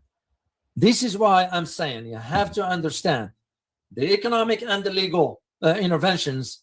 So that's what the U.S. is embarking on, but the U.S. wants to avoid any direct conflict with the Chinese vessels. So that is what I wrote regarding this question when I addressed it back in my, I addressed it in my Russia book. That is what I wrote. If the United States, and that was back in 2018, by the way, guys, or 19 or something like that. If the United States ends up warring with Iran, in other words, having a war, I am convinced that Russia and China will support Iran behind the scenes. The U.S. is on a dangerous path, to say the least, as a war with Iran will take on wider dimensions involving countries that seek to defend their strategic and economic interests. The other alternatives announced by Donald Trump is regime change in Iran. It demonstrates not only the president's ignorance about historical events, particularly the 1953 CIA and MI6 orchestrated coup in support of the Shah, but also the effect regime change will have on the region's political landscape. This is the harsh reality that Donald Trump doesn't get. And of course, how can you expect him to understand that? The guy is clueless. So, and this is again what we did. This is a picture, by the way, I found one in the archives from 1953 of the Shah and his wife. So back then, I argued that if there is a war with Iran, which, like what I wrote the article in 2016 about, if America ends up bombing Iran, it will open up a Pandora box And I put that in my Substack when I talked about the collapse of the. Actually, I'm gonna get you the link here. Bear with me here, guys. I'm gonna get you that Substack, and I'm gonna get you the. And I put there the article that I published in 2016, back then, in which I kind of predicted the possibility of the U.S. bombing Iran and what it will lead to. So here is the link. I'm going to put it for you in the chat box should you decide to read it. It will be a good read for you because it really exposed the truth about the American dream that has died already. There is no other. That's the exactly what I wrote back then. So just take a look at that article if you decide to do so. And this also leads us to the question: what are the geopolitical and security consequences of this U.S. intervention against the Chinese? Because the most immediate consequences is a live escalation risk. Nobody will fully control. So with U.S. forces rather sort of boarding now tankers with China ties, that's going to become much more problems. Because what you have the PLAN destroyers now escorting convoys. This is what they're doing now. The U.S. is not disclosing this. Why do you think the tankers that crossed the Strait of Hormuz recently, those are meant for China, and the U.S. couldn't do squat about it? Yeah, the media is not disclosing this, and I'm telling you based on evidence. So you have two navies operating in proximity in a war zone, okay? And even the perception, because you have to think in terms of the perception. Perception sometimes can lead into issues of either the U.S. intercepting or boarding a Chinese tanker, or the Chinese naval intervention near the Hormuz. In either action will carry some sort of consequences extending from Gulf oil prices to a broader Sino-American relations. And with that, in reference to Sino-Americans' deterrence dynamics. So China has so far been restrained, limited. And so far, it's kind of absorbed the pressure through protests rather than retaliation. So this is why you have to understand the statements coming out of the foreign ministry in Beijing, that they look at these incidents as sensitive and complex. So, and of course, Donald Trump is so concerned about the global perception, the global image, if President Xi Jinping canceled his upcoming trip to to Washington. So, and that is why Donald Trump is willing now to let this friction go, because he does not want it to impact that image. Because remember, it's for his political capital to have that image with President Xi Jinping that the rest of the world sees. Because at the same time, you have the Gulf states that are saying, America, I think your days are numbers here. They're unnumbered. We don't want you here anymore. Especially now you have Oman and Iran coming to an agreement regarding the administration of the Gulf of the Strait of Hormuz, rather. So, and with that comes the other part. The second part of that question is, we asked if the U.S. will intervene. We also have to ask, will China use force? Doing my research for the last 2 years for my forthcoming book about China, all evidence suggests to me that the evidence points to the answer is no. No, China would not use force. At least not in this crisis. And at least not yet. Because you have to remember, once you start digging into Chinese history, You learn over the three dynasties, the Qin, the Yuan, and the what's the other one? The Qin, I forgot the third one. Then you think about the establishments of the PRC. Then you think about the Civil War. Then you think about all that history. So, yeah, China has a playbook. It has playbook that it did in 2023, and it's doing it now. And that playbook is absorption rather than confrontation. So that is the whole idea. You have to think of it that way. It makes more sense. So China is not going to get toe-to-toe, even though it could. It just for now is not warranted. And that is why China is building its naval capabilities beyond to ensure, for example, that this won't happen in the Strait of Malacca. It won't happen in the Taiwan Strait, and somehow to manage the Gulf, the Strait of Hormuz, and of course, the Bab el-Mandeb down the road, if ever Chinese vessels go there. So the answer is no for now. But the only thing is that how likely is China now actions will reshape the global security landscape? And for that, I can tell you very likely over time.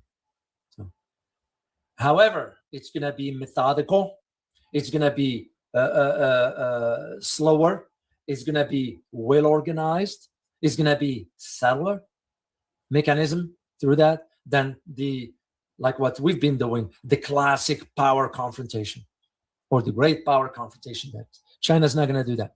So, because this, in my opinion, this Strait of Hormuz crisis is a live preview of the model. Once again, Chinese thinking strategically here. Same with Iran. Did Iran went ahead and face the U.S. toe-to-toe? No, it's being smart. So rather than matching U.S. naval power head on, no, China is demonstrating it can sustain a real presence in a contested U.S. theater. Because remember, there are 48 escort rotations and destroyers, frigate task forces near the Strait of Hormuz.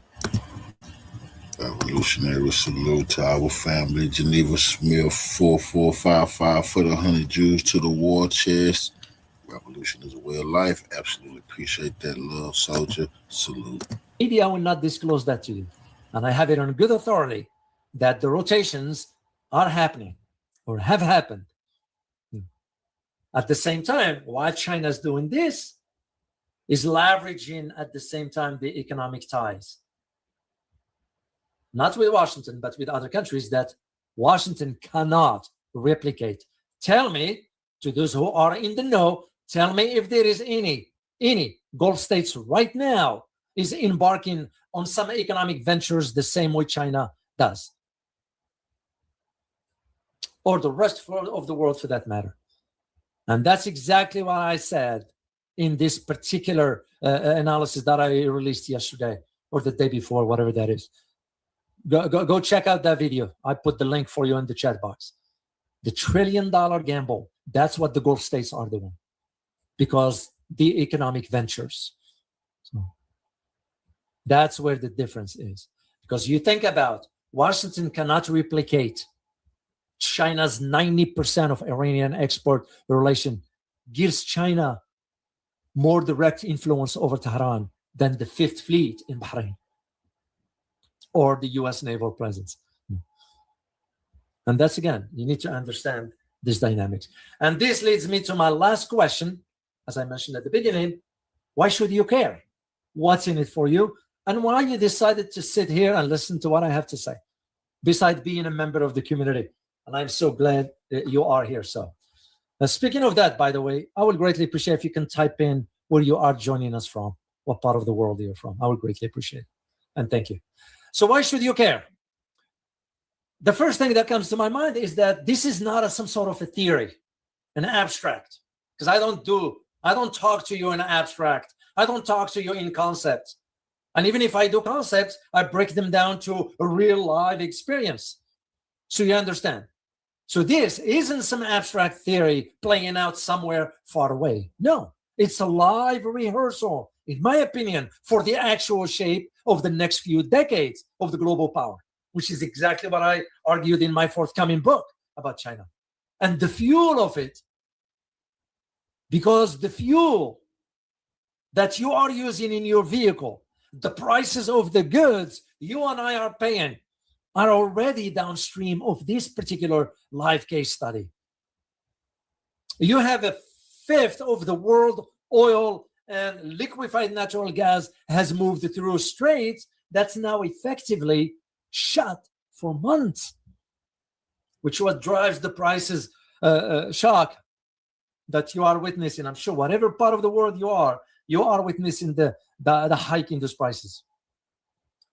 And at the same time, you have two of the world's most powerful navies operating in close proximity in the same waters. And the scary part of this, there are no rules of engagement between them because we don't have the red phone per se, the communication between Washington and Beijing, which something I argue in my forthcoming book that needs to be established to avoid disaster. I lay out all the scenarios for how to fix that problem. So when the book is released, you can get a copy and read it if you choose to do so. And that is the scary part. There is no clear rule of engagements between China and the US in that part of the world. And more importantly for you, why is it important? Not only to watch this, but listen and understand what's going on. Because, as I said, the preview you are getting here can't get anywhere else. How actually China behaves under pressure. Because you're looking at a patient, you're being patient. You're looking at economic leverage over military confrontation. So how far is the US willing to push sanctions and interceptions of the rival power shipping? No. And where the real red lines sits, those are important because the same playbook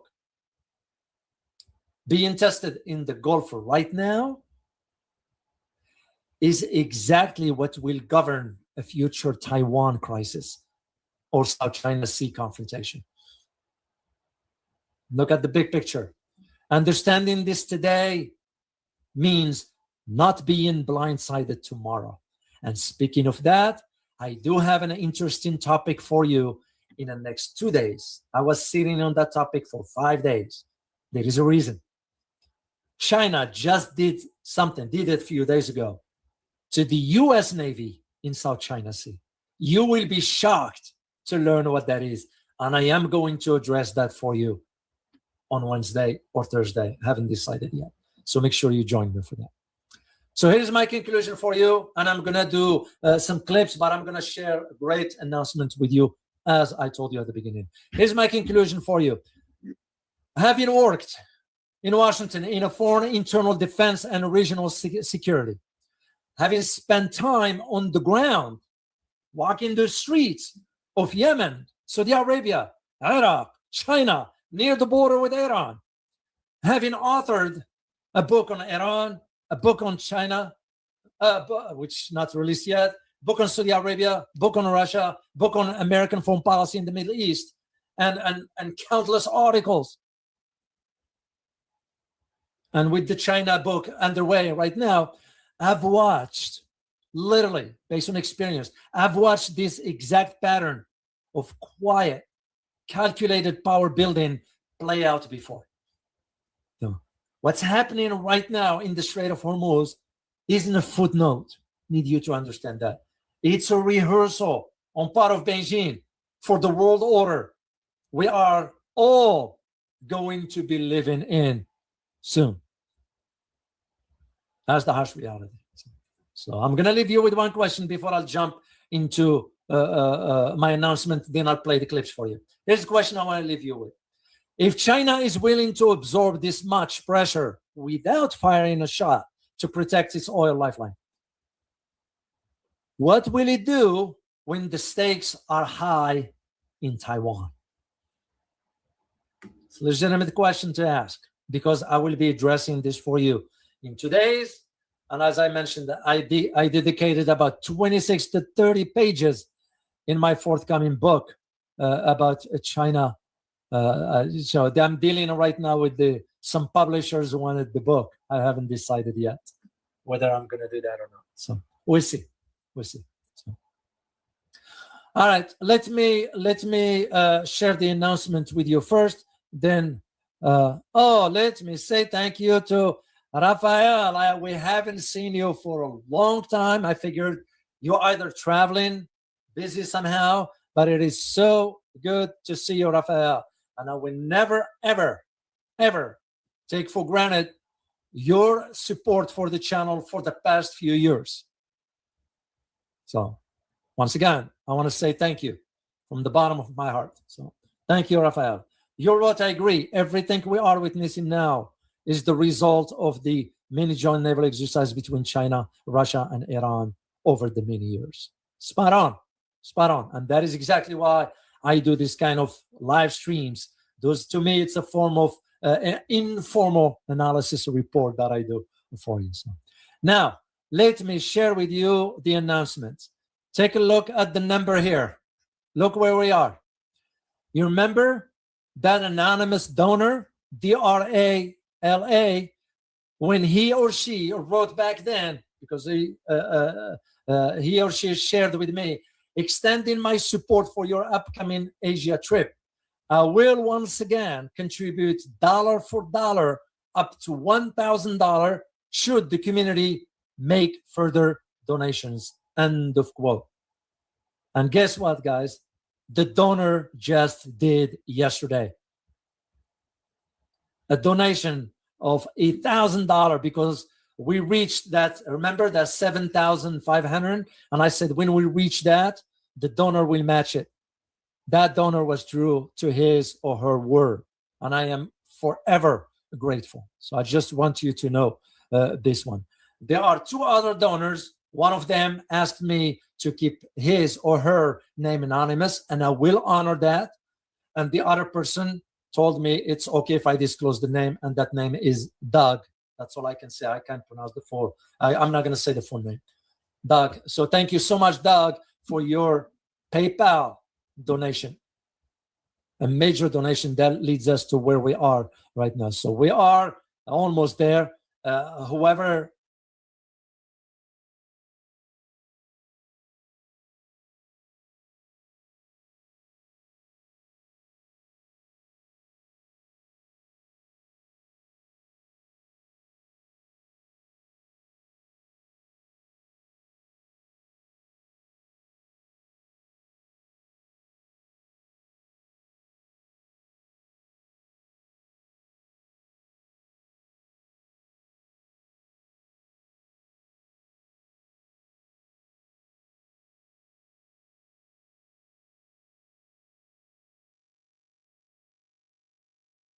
All right, Alexander, let's talk about what is happening with Chinese exports of rare earths and also of drone components. It looks like China is finally restricting the rare earths and the drone parts, something we discussed in a video, I want to say 2-3 weeks ago. Yeah.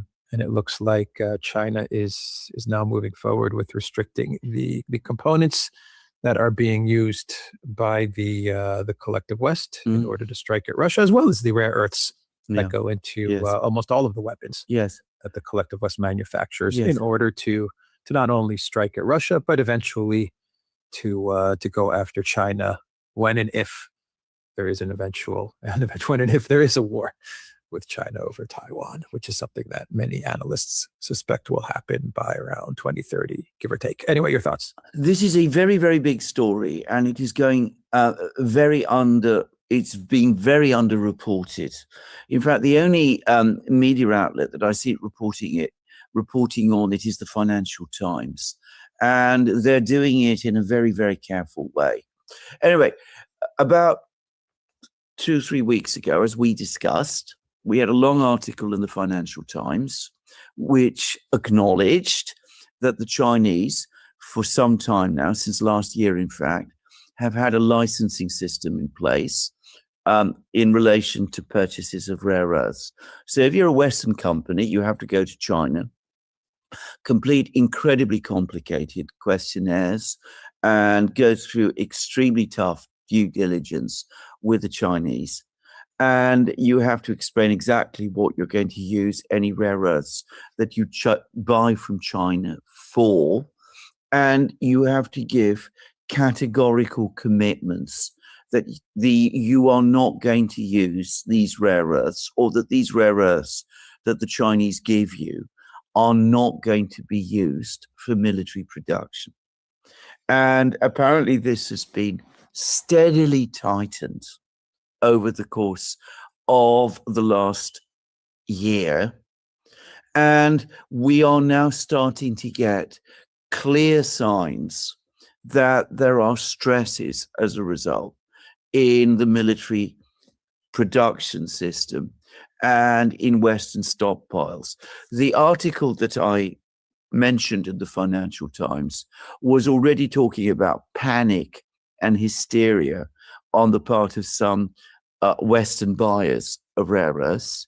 It didn't actually discuss military companies, military production companies, but one suspects that they're having even bigger problems. And you remember last year, I think, or early this year, there were stories about the fact that F-35s are flying with counterweights in their noses where the radars are supposed to be, and that there's been delays in producing the radars. Well, it looks as if what's the problem is that these are more advanced radars than the ones that the older F-35s previously had. These are radars which apparently depend on gallium arsenide, which I believe, by the way, is not a rare earth, but which is also mostly, almost entirely produced and exported by China. The Chinese are restricting exports. There is a shortage of this particular metal. And the result is that they're not able to produce the radar sets for the F-35s. Sonar 21, by the way, has a good piece about this. So you're starting to see this having a cascade effect. And the Financial Times has now written a piece in which we learn that the United States government is now imposing restrictions on the export of used tungsten, another one of these metals, which is not a rare earth, but of which China again is the overwhelming and most important supplier. So used tungsten and certain other materials that the United States is restricting their export now, or rather prohibiting their export, so that they can also be recycled within the industrial system, so that with a military industrial system. And tungsten, again, is apparently essential for producing missiles and rockets and such other types of weapon systems. So you could see that this is starting to have an effect on military production in the United States. It's not been talked about very much. Sooner or later, if these restrictions remain in place, I suspect we're going to see high-end production of civilian goods also affected, because some of them also use these materials. But we see where this game of sanctions and counter-sanctions that the United States embarked on some years ago is now taking us to. Trump is going to discuss all of this with Xi, right? Yeah. When they meet. Well, indeed, yes. But he presumably also discussed this with Xi when they met in, was it Hong Kong? Or no, was it Korea? Korea. It was in Korea. Yeah. In Korea, South and then Korea, he also apparently discussed this. We see when they met in Beijing, and we see that nothing has changed. In fact, the Chinese are tightening controls, and we did a program a short while ago in which we discussed how the Ukrainian drone offensive against Russia depends on Chinese-produced drone components. That basically what happens is that the Chinese make the components, they export them to third parties. The third parties then export them to Europe. They're all screwed together, mostly in Europe. They're then sent to Ukraine. The Ukrainians put some finishing touches and use the drones. And that the Russians have been complaining about this to the Chinese for at least a year. And up to now, nothing has happened. And we said in the program that we did that eventually the Chinese would start to take steps. And we now learn that they are taking steps. They've just announced counter sanctions against the United States. They are setting up an identical licensing system in terms of drone component exports to the United States, including through third parties, I understand, which means detailed questionnaires, due diligence, explanations of what all this is for. At the moment, this is the United States only, whereas the drone components that we are talking about are the ones that the Ukrainians used are going to Europe. But of course, this is a test run. Sooner or later, very soon, I expect, in fact, the Chinese are going to extend this regime to drone component exports to Europe as well. I expect that's going to happen within the next few months. Boy, we were ahead on this one. The whole drones to China. That was quite a controversial video, actually. That was a very controversial video. We did, and we got all sorts of people, by the way, writing to tell us that that the Chinese couldn't do this, that this is impossible. And we said it's absolutely possible. And now it is officially confirmed that the Chinese are imposing licenses and setting up the identical sort of regime with rare earths about drone components. And why? Because obviously they understand that drone components are now ending up within Western military supply chain. They knew, the they knew Russians for were many telling years, and the Russians were telling them, yes. Exactly. The pressure just got too great, and they had to do something. Exactly. And then they watched the Duran video. Quite plausible. How does this affect Ukraine? How does this affect the collective West and the whole drone war against Russia? I mean, you can't get the components from China. You can't make the drones. Well, that was exactly. I'm going to make a speculation here. I suspect that before very long, you're going to see the Ukraine drone offensive. Suddenly, we see 1,000 drones a night, and then it's going to fall suddenly and dramatically from 1,000 drones a night to perhaps 100 or 50 or something of that kind. Firstly, I suspect that what happened is that Ukraine and the Europeans have been busy manufacturing drones for many, many more months before the drone offensive began. I don't believe that they make 1,000 airplane-sized drones every day or anything of that kind. I think this has been going on for a long time. They built up a stockpile. The stockpile is probably already significantly depleted anyway. It's depended, as we've discussed, on imports of Chinese components. These are going to become increasingly restricted and difficult to obtain. And as I said, I suspect at some point we're suddenly going to see this whole drone offensive. We're going to see the output, the production simply implode. And to repeat, the Europeans and the Americans especially the Europeans even more than the Americans, cannot produce these drones at the kind of costs that make 1,000 drones a night effective, based on their own materials and technology. What will happen if they can't use Chinese components, which are cheap? They will have to use European ones, and the costs are going to balloon. So they won't be able to sustain these levels of production. We've seen this with artillery shell production, and we're going to see this with drones as well. All right, we will end the video there. The Duran.locals.com. We're on X, we're on Rumble, we're on Telegram, we're also on Substack.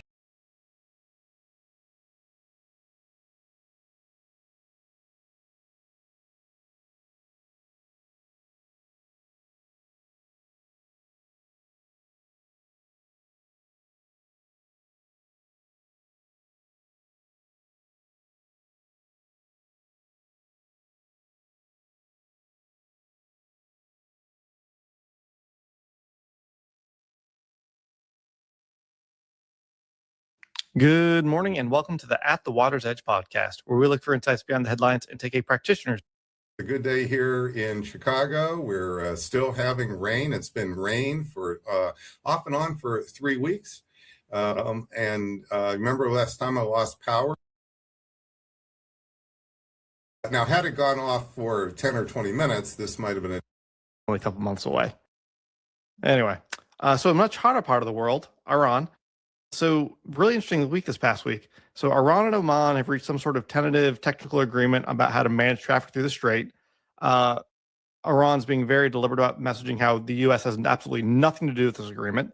And now they've got a new list of demands for the U.S. to actually reopen the strait. And they're basically just asking for everything up front, which you can kind of understand at this point why they would take that position. The munitions shortage is all over the news. That's blown up everywhere, no pun intended. Mm-hmm. And then two really interesting things from my point of view this past week. We had the Mecca Joint Defense Agreement with Saudi Arabia, Turkey, and Pakistan, a mutual defense pact. Language isn't quite as strong as NATO Article 5 defense guarantee, but there is language there. And I actually saw this morning Egypt might be joining, which would be actually a game changer for the region. And then there's also another multinational defense coalition that Saudi Arabia has been putting together for the Red Sea, which Egypt is a part of. So we have two overlapping multinational coalitions forming in the region just in the past 2 weeks. A lot of noise there. Where do you think the best signal to start is? So first place start is actually Washington. So what you're seeing out of the White House and Washington is strategic paralysis. Another way to put it is they're in the bleachers watching the game. They're not on the field. So there's still a game going on. The field is teams are moving on the field, but Washington is in the bleachers watching what's happening. And it's important to understand that strategic paralysis by the United States or Washington does not mean paralysis by all the other players. So everything you just ticked off, notice, was a movement by one player or another last week. So it's important to get the absolute biggest picture here, Scott, of what's occurring. Now, this is very predictable. This paralysis is predictable because President Trump is in an escalation trap. He now knows massive limits on the use of force, but he also knows consequences of accepting Iran as a rising power, as a rising regional hegemon. So he's basically trying to sit on the sidelines right now. He's saying, go take it slowly or something. But what this really is what he's been doing since July 30th when he stopped the bombing campaign. So this bombing stopped on July 30th. This has been a period of strategic paralysis. But during that window of time, well, Trump is caught on the horns of a dilemma with no good options, and therefore not really doing anything. The other players are moving, and they're moving in important ways. So let me first talk about Iran. So with Iran, what Iran is doing is, remember I mentioned that Iran had moved from survival to ambition? Mm-hmm. Well, now Iran is moving, you could say, from survival to ambition to hard power. So now it is on its own deciding how to shape the future balance of power in the region.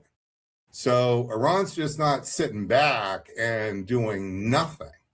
Iran is shaping things. Now, one of the ways it's shaping is it is continuing to shut down oil and other minerals and other energy from the Gulf through Hormuz, unless it's headed to China. So if you got a ticket to China, you're pretty good here, but that's why there's this tiny trickle is continuing. But wait, I thought we were trying to take over the strait to keep oil from going to China. Wasn't that the big 3D chess move? At the Water's Edge is supported by Gray Zone Advisory. Quick note for the small business owners out there. Tariffs, trade policy shifts, an overseas supplier that suddenly can't ship and goes... And this started on July 20th, so to be very precise here, this is July 20th is when the Houthis started their war against Saudi oil. Now, this, of course, this was Houthis, Saudi Arabia. They have a history going back many years. They also, Saudi Arabia played its part in, you could even say, triggering this. So, but the bottom line is that since July 20th, there's been a Houthi war against Saudi oil that has been against Saudi tankers out of Yanbu, also against Aramco facilities, one of the most important ones for Saudi Arabia near Yanbu.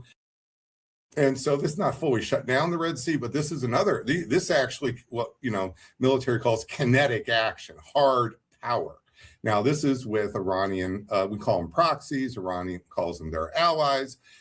And so this is what I mean by moving to hard power. Now, what you also see coming out of the leadership decisions of Iran last week, both the parliament and its National Security Council, are a list of demands to open the strait, not a list of demands to talk to the United States about, but if the United States wants Hormuz open, then it's got to pay all these things up front. And it's really quite an amazing list. Even getting one of these 6 items between now and the midterms would be, really quite amazing, but also quite politically disastrous for Trump, let alone all 6. I mean, it's quite a list. So it's not like, oh, they have 6, they'll take 1. No, I think if you're going to give 1, you might as well give them all. So, because your presidency is dead anyway. Yeah. So I guess I can ask you there, did you think, at this point, it almost seems like the damage from this war is baked in. Can it possibly get any worse for the president before the midterms? And do you think it's also possible that Iran might be overplaying their hand by asking for everything up front? Well, everybody wants Iran to overplay its hand. The main way they would overplay their hand is if they took 50,000 troops and they marshaled them into a moving worm and tried to actually conquer Kuwait. Now we're talking about overplaying a hand. They're not overplaying a hand. They're playing a hand really, really well. They've got all the cards. They're playing the hand really well, and they're calling out bluffs. They're just not. No sign of overplaying. And so what you are seeing is you're seeing Iran is using hard power. And between now and the midterms, the answer is yes, it can get worse for President Trump and worse for America and worse for our troops. So one of the important things to see, and we've been talking about this for quite some time, is Iran has a clear idea or vision of its sphere of influence. And the use of force that it is engaging in, besides in Hormuz, is in line with that well-articulated resistance security belt that the IRGC began to put out publicly on Telegram and elsewhere at the end of May. And it's a clear map here, and it's basically from the Mediterranean around Suez and Lebanon to the Red Sea to the Gulf. And the reason that sphere of influence makes sense is because if you could control that sphere of influence, even control it halfway, you would prevent the West from diverting and bypassing Hormuz with all these pipeline ideas Scott Besson is talking about. So Scott Besson is saying, hey, no problem with us walking away. 2 years from now, we're going to have all these pipelines here. And so we're just, we're smart. We're going to outsmart them, wink, wink. Okay, well, got news for you. They've been there, done that in May. They're already playing the game, and they're not just talk here. This is not just paper. This is hard power that's coming into play. So that's what I mean, hard power. So as the next few weeks go forward, and that's always how I like to have our conversation, Scott, is in the very near term, because quite a few people watching are close to or on the front line. So I really want to respect that. I think we need to accept here that we don't really know what will happen this week with Washington. I'm hearing mixed reports about leaves being canceled by our bomber forces, but who knows? I don't know. So we don't really know what President Trump is actually going to do by the end of the week. What we can follow here pretty cleanly is if President Trump does nothing, as is clear possibility here, does that mean Iran's not going to do anything? And I think the answer is no. They've moved from survival to ambition to hard power to shape the balance of power in the region. And what does that next shaping look like? That next shaping looks like moving the Gulf states less in America's orbit, and those that have moved to more swing status or neutrality, not there, but toward Iran. So think of it as a spectrum where before the February 28, all the Gulf states, you could just line them right up. They were either completely in the camp of bomb Iran, kill the leader, or a little bit of hedging, maybe with a couple of states here. But this is like Oman. But the fact of the matter is that has already moved in these 5.5 months quite considerably because America can't protect them, and so they're really stuck, and everybody knows they can't protect them, and But this isn't enough for Iran. Iran's not just wanting to send a message, hey, don't do this again because we might get tough next time. No, they've already been through this several times. So what you see them doing is, you call it playing hardball or hard power ball. So this is a very different world here. And I think that we need to continue to expect that the conflict between the Houthis and the Saudis is likely going to continue unless somehow Saudi Arabia completely calls it off and joins closer to Iran, because that's ongoing. And you see Saudi Arabia is actually going the other direction. Well, as that if that conflict escalates, this is going to put even more pressure on Saudi oil, more pressure on world oil. And there will be pressure here for the United States to probably come in on the side of Saudi Arabia. I think the odds of Pakistan sending troops here are pretty remote. I think the odds of Turkey sending troops or Egypt sending troops, who's really going to fight the war against the Houthis around Sana'a and Aden? Who's actually doing that war? You see what I mean? Mm-hmm. I'm pretty sure if you're looking for air power, you're probably not thinking of Turkish air power here. I mean, if American air power can't do it, it probably can't be done with air power.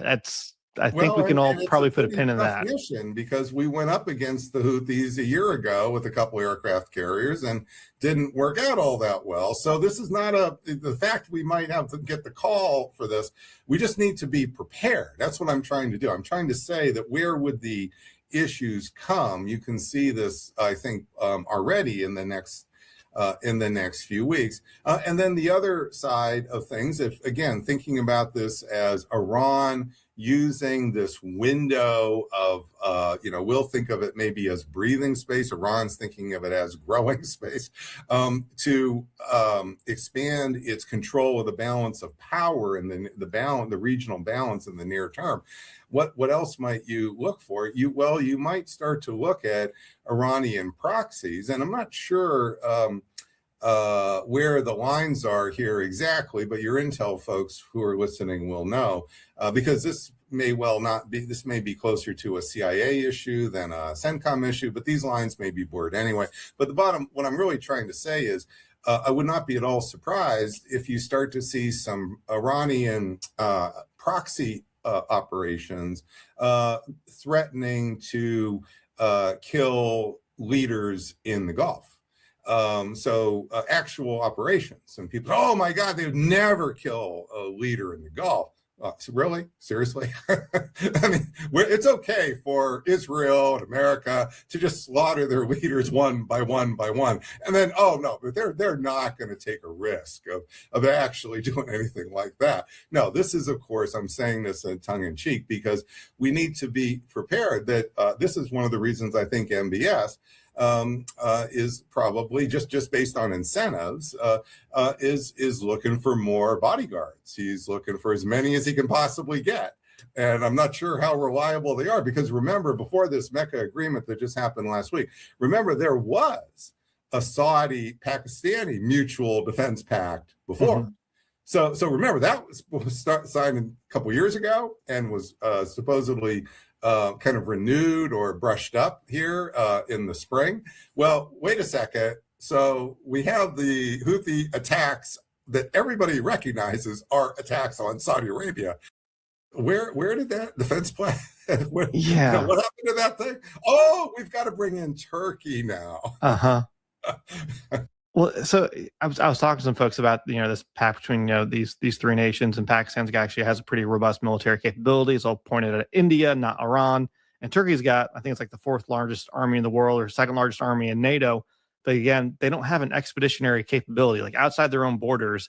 Most of the Turkish military is a labor program for young men and for cheap labor for the state. Very common in that part of the world. So you put these three countries together, it looks really interesting on paper, but it doesn't seem like it actually forms a credible military deterrent to Iran. How do you think Iran's looking at this arrangement? Do they think it's a threat to their great power aspirations? Symbolic. I think they would see it as symbolic, and if anything, if it means anything at this point, Scott, because you also could just elaborate a little more on what you just said. Let me just carry your point another 2 steps. With the case of Pakistan, remember Pakistan just a year ago, April 2025, had a nuclear crisis with India, where we thought the balloon was about to go up. So does that mean Turkey and Saudi Arabia are about to send troops to Islamabad to help protect Pakistan in the next crisis with India? You see, so this idea, these concepts of all for one and one for all. Okay, the same with the Kurds in Turkey. So does this mean that Pakistan's going to send troops to help Erdogan suppress the Kurds the next time the Kurds decide they're going to do an uprising? You see, so these are. So I think that right now it's even with the extra language you described here about some operations center. The fact is that it's mostly symbolic, and as American power weakens in the Persian Gulf, it creates a power vacuum. Well, power vacuums don't stay vacuums for long in international politics, but you get power rivalries to fill the vacuum. So if you look out and you see this picture I'm describing, America weaker, and Israel getting weaker, Iran stronger, but there's still power vacuum here to fill. One of the things that the next ring of countries might worry about is, will there be incentives to suck them into the war? Yeah, and so this might be an agreement to kind of keep them out, not get them in. And so people, I noticed, in the social media, people are saying, well, is it directed against Iran? Is it directed against, Israel? Well, that all presumes they would actually do some fighting with this. You see, and that's quite a stretch, you see. The other thing people just may not fully be aware is NATO's not a political agreement alone. In Article 5 of NATO, there's an integrated command structure. And what that means is when you invoke Article 5, an American general commands the troops of Britain, commands the troops of Germany, commands the troops of the other NATO countries that are involved in the NATO operation. And that's who SACEUR is. And then that, unless they hand it off here, and at one point during Kosovo, we did hand it off to a British general. So it is possible to hand it off, but a NATO mission means America runs the war like a command staff. And so are we really imagining that the Turkish, there's going to be an Article 5 evoked here with the Mecca Agreement. And who's going to be that top general? Is it going to be the Saudi general commanding Pakistani troops and nuclear forces? Is it, who exactly is commanding what here? So those are the major decisions that have to be made. And the reason NATO was sort of the gold standard is that was all done in advance. Mm-hmm. So you didn't have to have 2 months of arguing who was going to be what area of operation, all that stuff. This was, there would still be more detailed discussions, of course, but the basic lines of who's in charge were already set.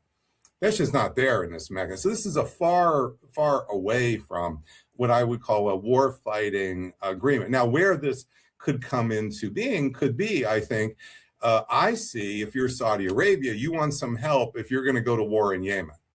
So if you're actually going to go to war in Yemen, you want to get as much help. So maybe the next week or two, we'll see, is there going to be some movement of Pakistan, Turkey, and possibly Egypt to help Saudi Arabia in Yemen, because Saudi Arabia doesn't really have enough of a army force. It keeps its army force weak, so it doesn't topple the Riyadh government. So this is on purpose. So these are the issues. See, Iran's an actual real country. It's been around for its civilization for 2,000 years. The Persian Gulf, the Arabian Peninsula, is what we cut up after World War I. The West just cut up and drew lines, and then we installed some dictatorships to run over the people. And there's a lot of tension here. Those lines are not real. The populations don't really like their leaders. The leaders are taking all the money. So anyway, there's a lot of, you start opening this can of worms here. And that's why I find it a little hard to believe Saudi Arabia really wants to get back into this issue of a war with the Houthis, because I think this would be, I'll have to create another escalation trap Substack for the Saudi escalation trap. Yeah. I mean, think about all the traps. Everybody, Saudi's watching America get into an escalation trap, and we watch Putin get into an escalation trap, and these countries just keep going right into another trap. Hey, I'm left out of the trap. You have to laugh because it's so ridiculous to watch it happen over and over again. Like it when I'm my wife says try to be a little more humorous because it's such a gloomy subject, and then other people will send comments. Oh, you're well, we all know that, folks. We know. Okay, and it's a tense situation. So some of this is just to let off a little steam. Absolutely. And I think one thing too, we're talking about, you mentioned a great comment, Saudi Arabia keeps the army small so they don't overthrow the government. The relationship between the military and the government in these states is very different than the relationship between like the American military and the US government. The American military is actually a power projection capability designed to optimize the ethical use of lethal power to pursue political aims. It's not employed very effectively a lot of the time, but it actually is designed for that. That's very rare in the international system. Like Russia doesn't have that. China barely has that. George Washington, we've had this real history and reality of civilian control of the military. It's the real thing. And we've had some times, MacArthur in the Korean War, it got a little bit out of step, but it didn't go very far. So it's not like we've never had this tested in a little way at all. But nonetheless, this is very, very different. The British also have strong traditions here. But if you look at much of the rest of the world, that tradition and history is often the opposite of this. So you start getting into these protracted wars. This is you're upsetting apple carts in ways. And that's why I think that from Iran's perspective, how would you think about spreading your wings of power with hard power? Well, you probably, if I'm sitting in Tehran right now and I'm thinking, well, am I better off or worse off with a war between the Houthis and Saudis that really gets big? I'm probably thinking, well, gee, we shut down Saudi oil, more pain on America, more punishment of Trump, and maybe we get lucky and the Saudi military topples their own government, and maybe there'll be more for us to talk about with we'll certainly have a lot more relations here with Saudi Arabia than we do right now. So if I'm sitting there thinking about this, I'm not seeing exactly the downside of this. You see, I'm not thinking, the downside. And so I think this is going to be true in possibly some other countries as well. So I don't know the full landscape of the exact degrees to which the proxies could operate in ways to facilitate this. But these are the kinds of things I would be concerned about in the next few weeks, because there's room to maneuver now with hard power for Iran and its allies, its proxies, and there's multiple ways that could bubble up. And then beyond that, you asked, is there ways for this to get worse for Trump? Well, I just gave a big briefing yesterday on my Substacks about the actual plausible scenario for $6 gas. And $6 gas between now and the midterms as a national average, it's $4.06 right now nationally. It's higher in Chicago, but that's what it is nationally right now. So I mean nationally for $6 gas. It really hinges on not so much whether Hormuz opens. That will create a problem, but the actual next level beyond that is going to be, can you zero Saudi oil out here? That turns out, I've done this big analysis, a sensitivity analysis. That's the actual scenario that would be the punishing scenario. And it's we're not seeing that yet with the Houthis. They've done some damage to Saudi exports, but they haven't. It's still about 3.5 or 4 million barrels a day, even with what's happened so far. But if you see that escalation in the coming weeks here, and you can get close to zeroing out Saudi oil, well, all the other things are happening. That is, the oil inventories are drawing down, China's buys, all those other things we talk about. You put all that into the blender. That's what I did with this simulation, modeling, essentially. That's what I do. So, and that turns out to be the Red Sea front, turns out to be the crucial front. And there's no real Suez bypass to that. So that's a longer conversation. But that's what I covered over the weekend. And that is really important to understand. But that's more coming. That would have more of this impact on Americans after Labor Day. So for the region, for CENTCOM, it's more the first part of the conversation we've had that matters right now. Nice. I know we're at time. Do you have time for a couple questions from the audience? Absolutely. Love these questions. All right. Well, we'll knock out a couple of these real quick. Yeah. All right. Dear Mr. Pape, as a European, I have a deep-seated interest in that oil from the Middle East will flow again as soon as possible. What can European countries do to enable a quick resolution of the conflict, and what should they refrain from doing? With regards, Klaus.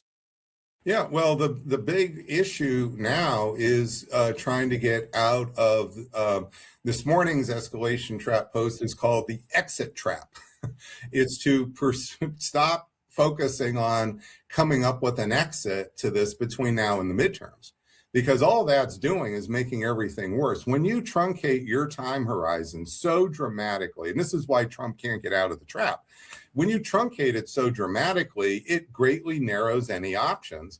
And every day that goes by, you lose another day. Because if your deadline is the November midterms, every day you don't take the last exit option, it gets worse and worse and worse. So what Europe has to do is they've been sitting mostly on the sidelines saying things that are easy to say, like, oh yeah, once the war is over, then we're going to bail you out.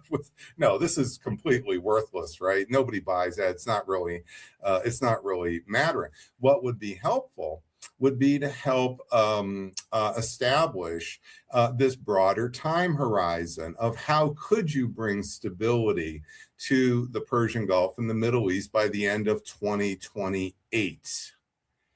Now, notice gulp. Mm-hmm. Okay, so Scott, when I was on with you before, and couple of winners between those two dates. Well, I'm just saying, when I was on with you before, maybe back in April or May, and I would say this is going to go on through the midterms, there would be a gulp.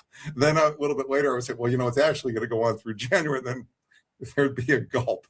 Well, I'm sorry, but we really need to understand we're actually in a long war, and long wars don't end just because we get tired of them and we want to go do something else. So, I thought Trump had to get to Cuba. I thought that was next on the list. I'm telling you, so when you say what can the Europeans do, time horizons in a serious way. So, for example, the European governments could have a conference, and they could create a conference here where they invite people to come for a day or two and talk about not how to bail Trump out between now and the midterm so everybody's golden, but how do you bring stability here by the end of 2028? Now you're talking. So the British government, the French government, the German government, they can host a conference, they can actually do, and then that's how you actually change this. This is how it would be done. You get the world talking about this. You get over, oh my God, gulp, you mean 2028? We have to get through 2 winners here? I mean, yeah, you're going to have a lot of, unless a meteor from space comes and magically knocks out the IRGC here, this issue is going to be around. Nice. Do you think there might be any issues with the same group of nation states that cut up the Middle East into what it is today and created like the Kurds, largest stateless nations, and the problem with Balochistan and all that, them doing a conference? A huge issue. It's a huge issue. And by the way, this is what a conference does, because it allows these politically sensitive issues to be brought up in ways that the governments can have plausible deniability space. That's what when I advised the White Houses from 2001 to 24, I used to always say, well, the reason I'm easy to bring is because I come in, I make arguments, and then I go home. You see, so nobody has to actually own anything right away, you see, so it creates a possibility for better. But let's do one more question, because I really think these are great questions. Yeah, well, this one, okay, one more. We'll do this one. Would we have seen these events unfold if the Obama deal was kept intact? Well, almost certainly not. Oh, no, that's a very easy one to, because you can look, when I teach and I do the modeling of the bombing of Iran for 20 years, one of the things I show is the curve of the Iran enrichment curve.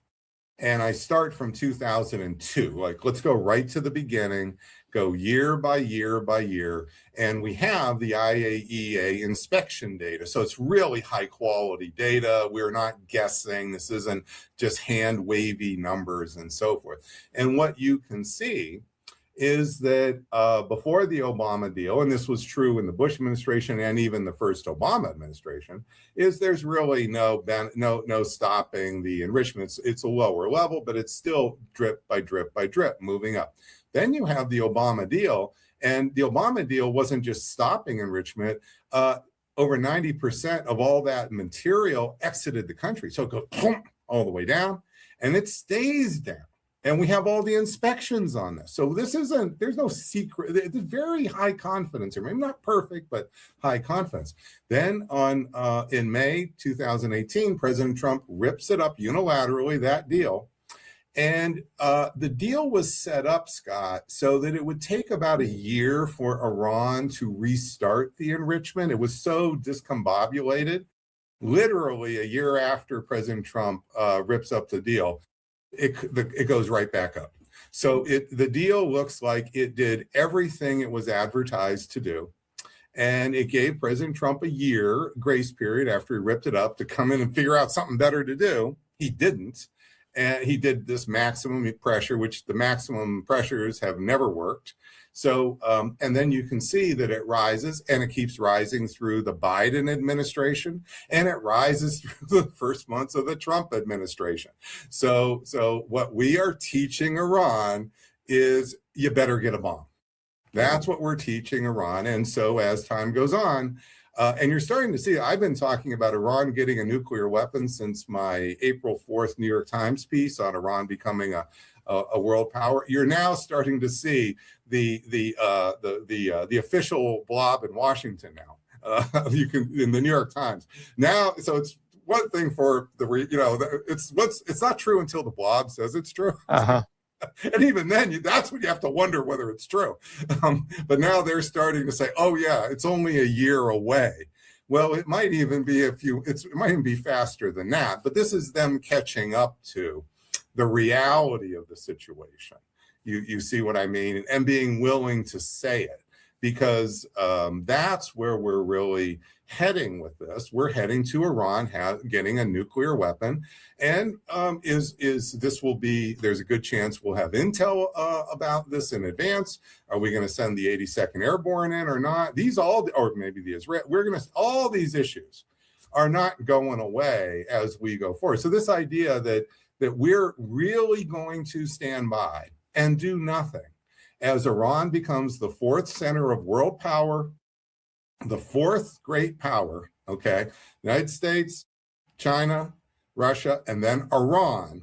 This will even eclipse Pakistan, okay? Iran and India. So Iran is going to become the fourth center of world power, and we're not going to do anything about it, even as Iran develops nuclear weapons. Look, these are the most dangerous times. I'm not advocating we do it. I'm just pointing out that this is the assessment part of PAPE. I'm assessing the risks here are extreme, and they don't get less extreme because this week President Trump decided to sleep in. Yeah. And for folks listening, Rob Malley, who actually helped negotiate the original Obama deal with Iran, has agreed to come on the show. We're working on scheduling, so hopefully we'll bring that conversation to everyone soon.